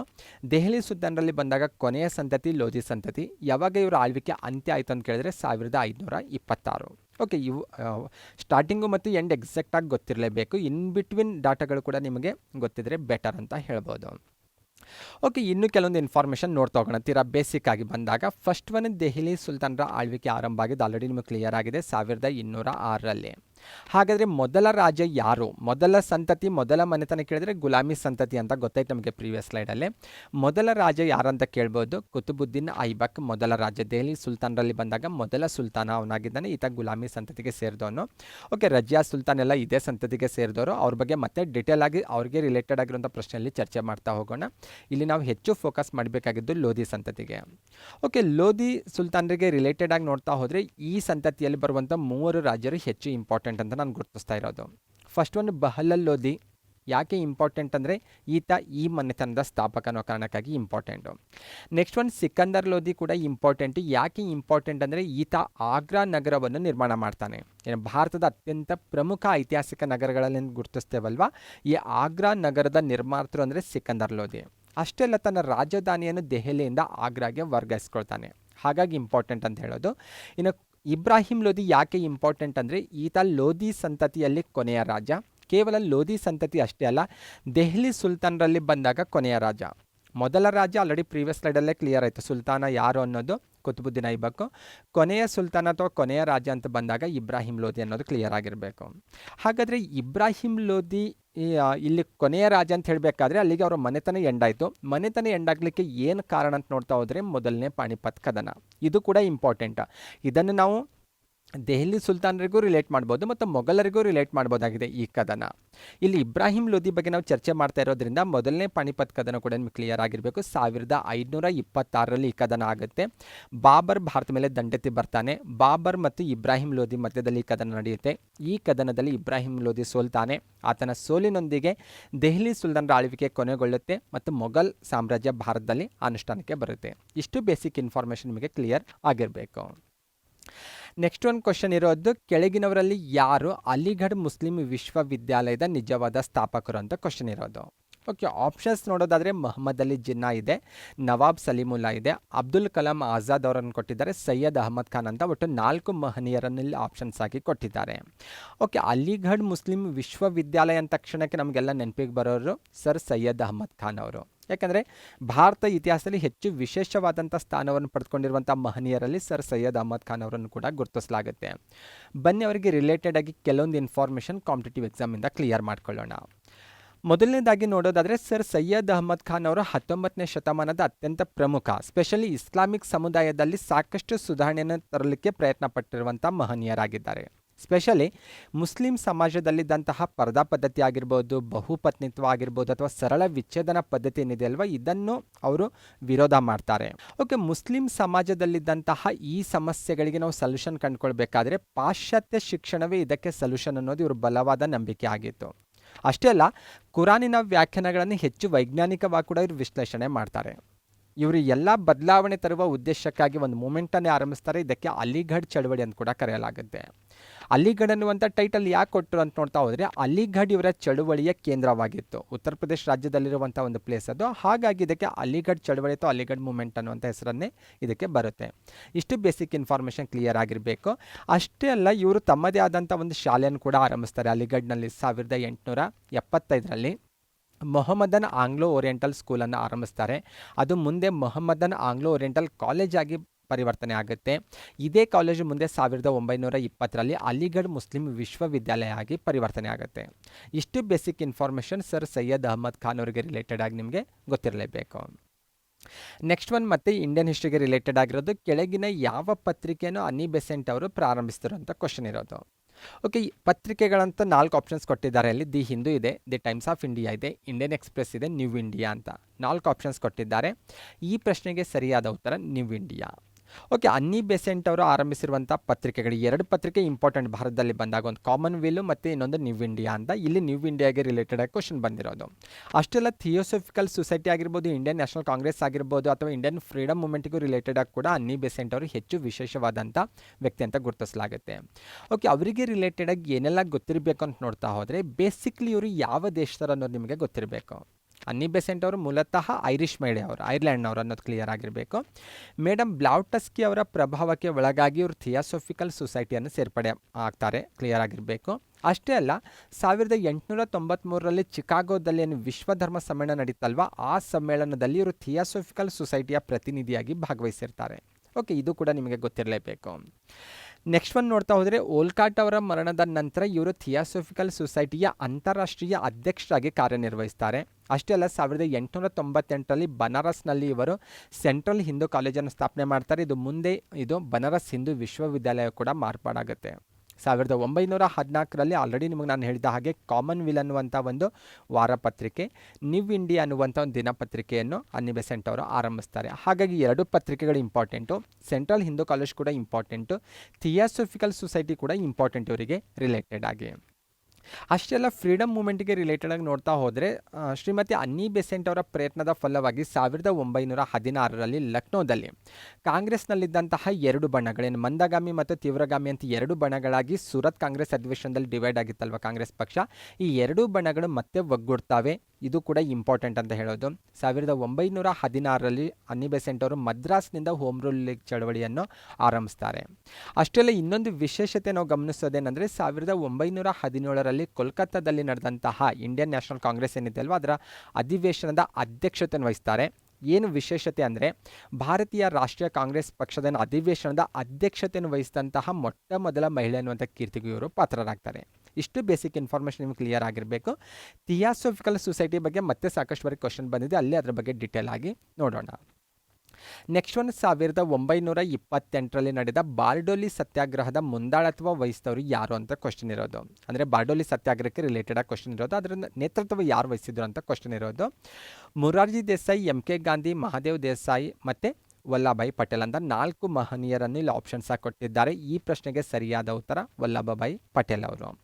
ಓಕೆ, ಬನ್ನಿ ಇದಕ್ಕೆ ರಿಲೇಟೆಡ್ ಆಗಿ ಕೆಲವೊಂದು ಬೇಸಿಕ್ ಇನ್ಫಾರ್ಮೇಷನ್ ನೋಡ್ತಾ ಹೋಗೋಣ. ಅಂದರೆ ಬಾರ್ಡೋಲಿ ಸತ್ಯಾಗ್ರಹ ಯಾವಾಗ ನಡೀತು, ಓಕೆ ಯಾವುದಕ್ಕೆ ನಡೀತು, ಯಾವ ಉದ್ದೇಶಕ್ಕಾಗಿ ನಡೀತು, ಓಕೆ ಇದರ ರಿಸಲ್ಟ್ ಏನು, ವಲ್ಲಭಭಾಯಿ ಪಟೇಲ್ ಅವರು ಈ ಚಳವಳಿಯಲ್ಲಿ ವಹಿಸಿದಂತಹ ಅಥವಾ ಈ ಸತ್ಯಾಗ್ರಹದಲ್ಲಿ ವಹಿಸಿದಂತಹ ಇಂಪಾರ್ಟೆಂಟ್ ರೋಲ್ ಏನು, ಇವೆಲ್ಲವನ್ನು ಕ್ಲಿಯರ್ ಮಾಡ್ಕೊಳ್ಳೋಣ. ಮೊದಲನೇದಾಗಿ ಈ ಚಳವಳಿ ಅಥವಾ ಈ ಸತ್ಯಾಗ್ರಹ ನಡೆದಿದ್ದು 1928ರಲ್ಲಿ. ಬೇಸಿಕ್ಲಿ ಇದು ರೈತರ ಸತ್ಯಾಗ್ರಹ ಅನ್ನೋದು ನಿಮಗೆ ಕ್ಲಿಯರ್ ಆಗಿರಬೇಕು. ಬಾರ್ಡೋಲಿ ಇರೋದು ಗುಜರಾತ್ ರಾಜ್ಯದಲ್ಲಿ. 1925ರಲ್ಲಿ ತೀವ್ರ ಬರಗಾಲದಿಂದ ಈ ಬಾರ್ಡೋಲಿ ಏರಿಯಾದ ರೈತರು ಸಾಕಷ್ಟು ಸಮಸ್ಯೆಗೆ ಒಳಗಾಗ್ತಾರೆ.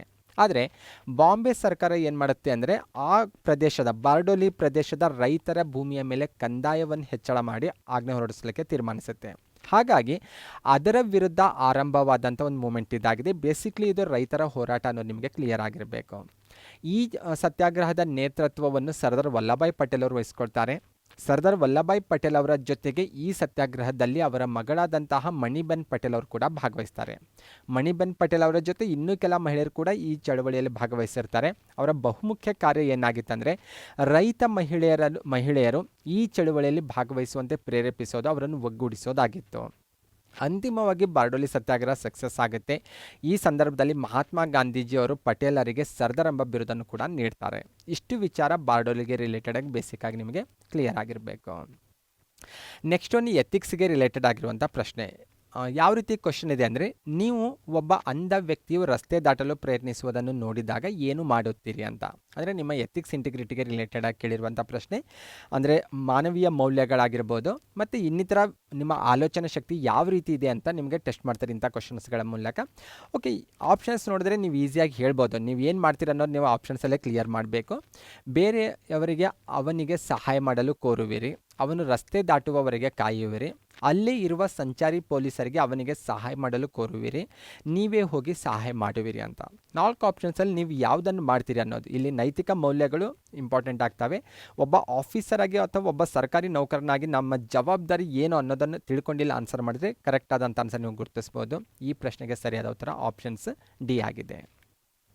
ನೆಕ್ಸ್ಟ್ ಪ್ರಶ್ನೆ ಇರೋದು, ನೀವು ಪೊಲೀಸ್ ಇಲಾಖೆಯಲ್ಲಿ ಕೆಲಸ ನಿರ್ವಹಿಸುತ್ತಿದ್ದೀರಿ. ಇಲಾಖೆ ವತಿಯಿಂದ ರಕ್ತದಾನ ಶಿಬಿರವನ್ನು ಆಯೋಜಿಸಲಾಗಿದೆ. ಆಗ ನೀವು ಏನು ಮಾಡುತ್ತೀರಿ ಅಂತ ಕ್ವಶನ್ ಇದೆ. ಆಪ್ಷನ್ಸ್ 4 ಇದ್ದಾವೆ. ಅದರಲ್ಲಿ ಸರಿಯಾದಂಥ ಉತ್ತರ ಅಂಥ ಸಂದರ್ಭದಲ್ಲಿ ನೀವು ಏನು ಮಾಡ್ತೀರಿ ಅನ್ನೋದನ್ನು ಗುರುತಿಸಬೇಕು ಆಪ್ಷನ್ಸ್ಗಳ ಸಹಾಯದಿಂದ. ಫಸ್ಟ್ ಒನ್ ಆಪ್ಷನ್ಸ್ ಇರೋದು, ಸಾರ್ವಜನಿಕರಿಗೆ ರಕ್ತದಾನ ಮಾಡಲು ಮನವೊಲಿಸುತ್ತೀರಿ. ಸೆಕೆಂಡ್ ಆಪ್ಷನ್ಸ್ ಇರೋದು, ನಿಮಗೆ ರಕ್ತದಾನದಲ್ಲಿ ನಂಬಿಕೆ ಇಲ್ಲ, ಹಾಗಾಗಿ ಭಾಗವಹಿಸೋದಿಲ್ಲ. ಆಪ್ಷನ್ ಸಿ ನೋಡೋದಾದರೆ, ನಿಮಗೆ ರಕ್ತದಾನವೆಂದರೆ ಭಯ, ಆದರೂ ಬೇರೆಯವರಿಗೆ ರಕ್ತದಾನ ಮಾಡಲು ಮನವಿ ಮಾಡುತ್ತೀರಿ. ಕೊನೆಯ ಆಪ್ಷನ್ಸ್ ಇರೋದು, ನೀವು ರಕ್ತದಾನ ಮಾಡುತ್ತೀರಿ ಮತ್ತು ಇತರರಿಗೆ ರಕ್ತದಾನ ಮಾಡಲು ಮನವೊಲಿಸುತ್ತೀರಿ ಅಂತ. ಇವು 4ರಲ್ಲಿ ಯಾವುದನ್ನು ನೀವು ಮಾಡ್ತೀರಿ ಅಂತ ಹೇಳಬೇಕು. ಅಗೇನ್ ನಾನು ಹೇಳ್ತಾ ಇದ್ದೀನಿ, ಇಂಥ ಪ್ರಶ್ನೆಗಳು ಬಂದಾಗ ಎಥಿಕ್ಸ್ ಇಂಪಾರ್ಟೆಂಟ್ ಆಗುತ್ತೆ, ಮಾನವೀಯ ಮೌಲ್ಯಗಳು, ನೈತಿಕತೆಗಳು ಹೆಚ್ಚು ಇಂಪಾರ್ಟೆಂಟ್ ಆಗುತ್ತೆ. ಈ ಪ್ರಶ್ನೆಗೆ ಸರಿಯಾದ ಉತ್ತರ ಆಪ್ಷನ್ಸ್ 4 ಅಂತ ಗುರುತಿಸ್ತೋದು. ನೆಕ್ಸ್ಟ್ ಮತ್ತೆ ಅಗೇನ್ ಅಂಥದ್ದೇ ಒಂದು ಪ್ರಶ್ನೆ ರಿಪೀಟ್ ಆಗಿದೆ. ನೀವು ಪೊಲೀಸ್ ಇಲಾಖೆಗೆ ಸೇರಲು ಬಯಸುತ್ತೀರಿ, ಆದರೆ ನಿಮ್ಮ ಕುಟುಂಬದ ಸದಸ್ಯರು ನೀವು ಏಕೆ ಪೊಲೀಸ್ ಅಧಿಕಾರಿ ಆಗಬಾರದೆಂದು ಅವರದೇ ರೀತಿಯಲ್ಲಿ ಅವರು ಕೆಲವೊಂದು ಕಾರಣಗಳನ್ನು ನೀಡ್ತಾ ಇದ್ದಾರೆ. ಅದಾದರೂ ಕೂಡ ನಿಮಗೆ ಸಮಂಜಸ ಎನಿಸೋದಿಲ್ಲ. ಈ ಸನ್ನಿವೇಶದಲ್ಲಿ ನೀವು ಏನು ಮಾಡ್ತೀರಿ ಅಂತ ಕ್ವಶನ್ ಇರೋದು. ಆಪ್ಷನ್ಸ್ ನೋಡೋದಾದರೆ, ನಿಮ್ಮ ಕುಟುಂಬದ ಸದಸ್ಯರು ಹೇಳುವ ಹಾಗೆ ಮಾಡುವಿರಿ, ಗೊಂದಲಗೊಂಡು ಮತ್ತು ತೀರ್ಮಾನ ಮಾಡದೆ ಉಳಿಯುವಿರಿ. ಆಪ್ಷನ್ ಸಿ, ನಿಮ್ಮ ಆಸೆಯಂತೆ ಪೊಲೀಸ್ ಇಲಾಖೆಗೆ ಸೇರುವಿರಿ. ಕೊನೆಯ ಆಪ್ಷನ್ಸ್, ನಿಮ್ಮ ಕುಟುಂಬದವರಿಗೆ ಸೂಕ್ತ ಸಮರ್ಥನೆಗಳೊಂದಿಗೆ ಮನವರಿಕೆ ಮಾಡಿ ಪೊಲೀಸ್ ಇಲಾಖೆಗೆ ಸೇರುವಿರಿ ಅಂತ 4 ಆಪ್ಷನ್ಸ್ ಇದೆ. ಇಲ್ಲಿ ಕೂಡ ಅಷ್ಟೇ, ಈ 4ರಲ್ಲಿ ಯಾವುದು ಹೆಚ್ಚು ಸೂಟೇಬಲ್ ಇದೆಯೋ ಅದನ್ನು ನೀವು ಗುರುತಿಸಬೇಕು. ಈ ಪ್ರಶ್ನೆಗೆ ಸರಿಯಾದ ಉತ್ತರ ಕೊನೆಯ ಆಪ್ಷನ್ಸ್ ಆಗಿದೆ. ಓಕೆ, ಇಂಥ ಪ್ರಶ್ನೆಗಳು ಬಂದರೆ ನೀವು ಎಕ್ಸಾಮ್ ಮೂಮೆಂಟಲ್ಲೇ ವಿಚಾರ ಮಾಡಿ ಆನ್ಸರ್ ಮಾಡಬೇಕು. ಮತ್ತು ಇಲ್ಲಿ ನಾನು ಅಗೇನ್ ಹೇಳಿದ ಹಾಗೆ ಎಥಿಕ್ಸ್ ಇಂಪಾರ್ಟೆಂಟ್ ಆಗುತ್ತೆ, ನೈತಿಕತೆ, ಮಾನವೀಯ ಮೌಲ್ಯಗಳನ್ನು ನೀವು ಇಲ್ಲಿ ಗಮನಿಸ್ಕೊಂಡೆ ಆನ್ಸರ್ ಮಾಡಬೇಕಾಗುತ್ತೆ. ನೆಕ್ಸ್ಟ್ ಪ್ರಶ್ನೆ ಮತ್ತೆ ಇಂಡಿಯನ್ ಹಿಸ್ಟ್ರಿಗೆ ರಿಲೇಟೆಡ್ ಆಗಿರೋದು. ಕೆಳಗಿನ ಯಾವ ಅಥವಾ ಯಾವ್ಯಾವ ಹೇಳಿಕೆಗಳು ಸರಿಯಾಗಿವೆ ಅಂತ 3 ಸ್ಟೇಟ್ಮೆಂಟ್ ಕೊಟ್ಟಿದ್ದಾರೆ. ಅದರಲ್ಲಿ ಯಾವ ಸ್ಟೇಟ್ಮೆಂಟ್ಸ್ಗಳು ಸರಿಯಿದ್ದಾವೆ ಅಂತ ಗುರುತಿಸಬೇಕಾಗಿದೆ. ಫಸ್ಟ್ ಸ್ಟೇಟ್ಮೆಂಟ್ ಇರೋದು, ಕ್ರಿಸ್ತಪೂರ್ವ 326ರಲ್ಲಿ ಅಲೆಕ್ಸಾಂಡರ್ ಭಾರತ ಮೇಲೆ ದಾಳಿ ಮಾಡಿದನು ಅಂತ ಫಸ್ಟ್ ಸ್ಟೇಟ್ಮೆಂಟ್ ಇರೋದು. ಸರಿನಾ ತಪ್ಪು ಅಂತ ನೀವು ಜಜ್ಮೆಂಟ್ ಮಾಡ್ತಾ ಹೋಗಬೇಕು. ಸೆಕೆಂಡ್ ಸ್ಟೇಟ್ಮೆಂಟ್ ಇರೋದು, ಅಂಬಿ ಅಲೆಕ್ಸಾಂಡರ್ನಿಗೆ ಬೆಂಬಲ ನೀಡಿದ್ದನು ಅಂತಿರೋದು. ಇನ್ನು ಥರ್ಡ್ ಸ್ಟೇಟ್ಮೆಂಟ್ ಇರೋದು, ಕ್ರಿಸ್ತಪೂರ್ವ 332ರಲ್ಲಿ ಅಲೆಕ್ಸಾಂಡರ್ ನಿಧನನಾದನು ಅಂತ ಇರೋದು. ಈ 3 ಸ್ಟೇಟ್ಮೆಂಟ್ಸ್ಗಳಲ್ಲಿ ಯಾವ ಸ್ಟೇಟ್ಮೆಂಟ್ ಅಥವಾ ಯಾವ ಸ್ಟೇಟ್ಮೆಂಟ್ಗಳು ಸರಿ ಅಂತ ಕೇಳ್ತಾ ಇದ್ದಾರೆ. ಆಪ್ಷನ್ಸಲ್ಲಿ ಎಲ್ಲವೂ ಸರಿ ಅಂತಿದೆ. 1 ಮತ್ತು 3, 2 ಮತ್ತು 3, 1 ಮತ್ತು 2 ಅಂತ ಈ ರೀತಿ 4 ಆಪ್ಷನ್ಸ್ ಕೊಟ್ಟಿದ್ದಾರೆ. ಈ 3 ಸ್ಟೇಟ್ಮೆಂಟ್ ನೋಡಿದಾಗ ಫಸ್ಟ್ ಸ್ಟೇಟ್ಮೆಂಟ್ ಸರಿ ಅನಿಸುತ್ತೆ. 323 ಕ್ರಿಸ್ತಪೂರ್ವ 323 ಅಲ್ಲ, ಕ್ರಿಸ್ತಪೂರ್ವ 326ರಲ್ಲಿ ಅಲೆಕ್ಸಾಂಡರ್ ಭಾರತ ಮೇಲೆ ದಂಡೆತ್ತಿ ಬಂದನು ಅಥವಾ ದಾಳಿ ಮಾಡಿದನು ಸರಿಯಾದಂಥ ಸ್ಟೇಟ್ಮೆಂಟ್ ಆಗಿದೆ. ಅಂಬಿ ಅಲೆಕ್ಸಾಂಡರ್ಗೆ ಬೆಂಬಲ ನೀಡಿದನು, ಇದು ಸಹ ಸರಿ ಇದೆ.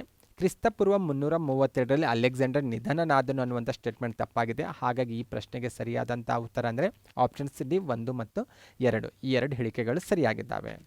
ಓಕೆ, ಬನ್ನಿ ಅಲೆಕ್ಸಾಂಡರ್ಗೆ ರಿಲೇಟೆಡ್ ಆಗಿ ಮತ್ತು ಆತನ ದಾಳಿಗೆ ರಿಲೇಟೆಡ್ ಆಗಿ ಕೆಲವೊಂದು ಬೇಸಿಕ್ ಇನ್ಫಾರ್ಮೇಷನ್ ಕ್ಲಿಯರ್ ಮಾಡ್ಕೊಳ್ಳೋಣ. ಮೊದಲನೇದಾಗಿ ಭಾರತ ಮೇಲೆ ದಾಳಿ ಮಾಡಿರುವಂಥ ವಿದೇಶಿಗರು ಯಾರನ್ನು ನಿಮ್ಗೆ ಕ್ಲಿಯರ್ ಆಗಿರಬೇಕು. ಭಾರತ ಮೇಲೆ ದಾಳಿ ಮಾಡಿರುವಂಥ ವಿದೇಶಿಗರಲ್ಲಿ ಪರ್ಷಿಯನರು ಮೊದಲನೇಗರು, ಅವರನ್ನು ಹೊರತುಪಡಿಸಿದರೆ ನೆಕ್ಸ್ಟ್ ಸೆಕೆಂಡ್ ಅಂದರೆ ಗ್ರೀಕರು ಭಾರತ ಮೇಲೆ ದಾಳಿ ಮಾಡಿರುವಂಥ ವಿದೇಶಿಗರಲ್ಲಿ. ಅವರಾದ ನಂತರ ಬೇರೆಯವರು ಭಾರತ ಮೇಲೆ ದಾಳಿ ಮಾಡಿರೋದು ಅಥವಾ ಭಾರತಕ್ಕೆ ಬಂದಿರೋದು. ಓಕೆ, ಇದರಲ್ಲಿ ನಾವು ಇಲ್ಲಿ ಹೆಚ್ಚು ಫೋಕಸ್ ಮಾಡಬೇಕಾಗಿರೋದು ಅಲೆಕ್ಸಾಂಡರ್ ಬಗ್ಗೆ. ಯಾಕೆಂದರೆ ಅಲೆಕ್ಸಾಂಡರ್ಗೆ ರಿಲೇಟೆಡ್ ಕ್ವಶನ್ ಬಂದಿರೋದು. ಅಲೆಕ್ಸಾಂಡರ್ ಯಾರು ಅಥವಾ ಯಾವ ರಾಜ್ಯದ ಅರಸನಾಗಿದ್ದ, ಅವನ ಇಂಟೆನ್ಷನ್ ಏನಾಗಿತ್ತು, ಮತ್ತು ಭಾರತದಲ್ಲಿ ಅಂಬಿ ಯಾಕೆ ಆತನಿಗೆ ಸಪೋರ್ಟ್ ಮಾಡಿದ್ನು, ಇವೆಲ್ಲವೂ ಕೂಡ ಕ್ಲಿಯರ್ ಮಾಡ್ಕೊಳ್ಳೋಣ. ಮೊದಲನೇದಾಗಿ ಅಲೆಕ್ಸಾಂಡರ್ ಗ್ರೀಕ್ ದೇಶದ ಮ್ಯಾಸಿಡೋನಿಯಾ ಎಂಬ ಒಂದು ಪುಟ್ಟ ರಾಜ್ಯದ ರಾಜನಾಗಿದ್ದ, ಇದು ಕ್ಲಿಯರ್ ಆಗಿರಬೇಕು. ಈತನ ಗುರು ಯಾರಾಗಿದ್ರು ಅನ್ನೋದು ಕೂಡ ಗೊತ್ತಿರಬೇಕು. ಅರಿಸ್ಟಾಟಲ್ ಈತನಿಗೆ ಗುರುವಾಗಿದ್ದ. ಅಂದರೆ ಅಲೆಕ್ಸಾಂಡರ್ ಅರಿಸ್ಟಾಟಲ್ನ ಶಿಷ್ಯ ಅನ್ನೋದು ವಿಶೇಷವಾಗಿದೆ. ಅಲೆಕ್ಸಾಂಡರ್ನಿಗೆ ಇಡೀ ಜಗತ್ತನ್ನೇ ಗೆಲ್ಲಬೇಕೆಂಬ ಅನ್ನುವಂಥ ಒಂದು ಮಹಾ ಆಸೆ ಇತ್ತು ಆತನಿಗೆ. ಅಲೆಕ್ಸಾಂಡರ್ಗೆ ಪ್ರಿಯವಾದಂಥ ವಸ್ತುಗಳಂದರೆ ಒಂದು ಖಡ್ಗ, ಅದನ್ನು ಹೊರತುಪಡಿಸಿದರೆ ಹೋಮರ್ನ ಇಲಿಯಡ್ ಕಾವ್ಯಗಳು ಆತನಿಗೆ ಹೆಚ್ಚು ಪ್ರಿಯವಾಗಿದ್ದು.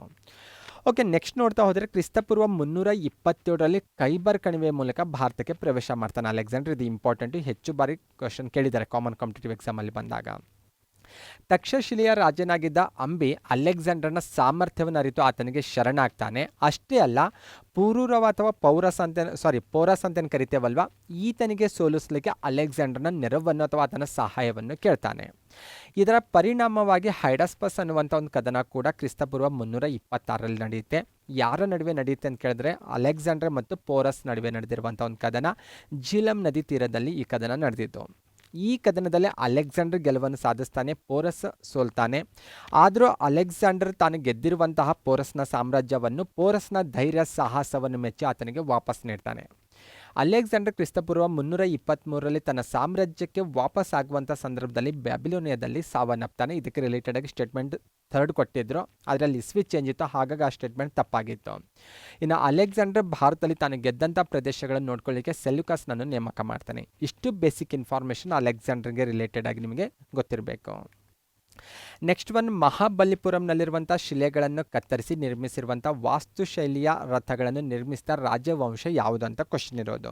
ಚೋಳರು, ಹೊಯ್ಸಳರು, ಪಲ್ಲವರು ಮತ್ತು ರಾಷ್ಟ್ರಕೂಟರು ಅಂತ ಒಟ್ಟು 4 ಮನೆತನಗಳನ್ನು ಆಪ್ಷನ್ಸ್ ಆಗಿ ಕೊಟ್ಟಿದ್ದಾರೆ. ಮಹಾಬಲಿಪುರಂ ಅಂದ ತಕ್ಷಣಕ್ಕೆ ನಮಗೆ ನೆನಪಾಗೋದು ಪಲ್ಲವರು. ಮಮ್ಮಲಾಪುರ ಅಥವಾ ಮಹಾಬಲಿಪುರಂ ಅಂತ ಗುರುತಿಸಲಾಗಿದೆ ಇತಿಹಾಸದಲ್ಲಿ. ಪಲ್ಲವರ ಅತ್ಯಂತ ಪ್ರಮುಖವಾದಂಥ ಕಲೆ ವಾಸ್ತುಶಿಲ್ಪದ ಒಂದು ಕೇಂದ್ರವಾಗಿ ನಾವು ಮಹಾಬಲಿಪುರಂ ಮತ್ತು ಕಂಚಿ ಈ 2 ಪ್ಲೇಸನ್ನು ಗುರುತಿಸ್ತೇವೆ. ಹಾಗಾಗಿ ಮಹಾಬಲಿಪುರಂ ಬಂದ ತಕ್ಷಣಕ್ಕೆ ನಮಗೆ ಇಲ್ಲಿ ಈಸಿಯಾಗಿ ಗೆಸ್ ಮಾಡ್ಬೋದು, ಪಲ್ಲವರು ಇದಕ್ಕೆ ಸರಿಯಾದಂಥ ಉತ್ತರ ಅಂತ.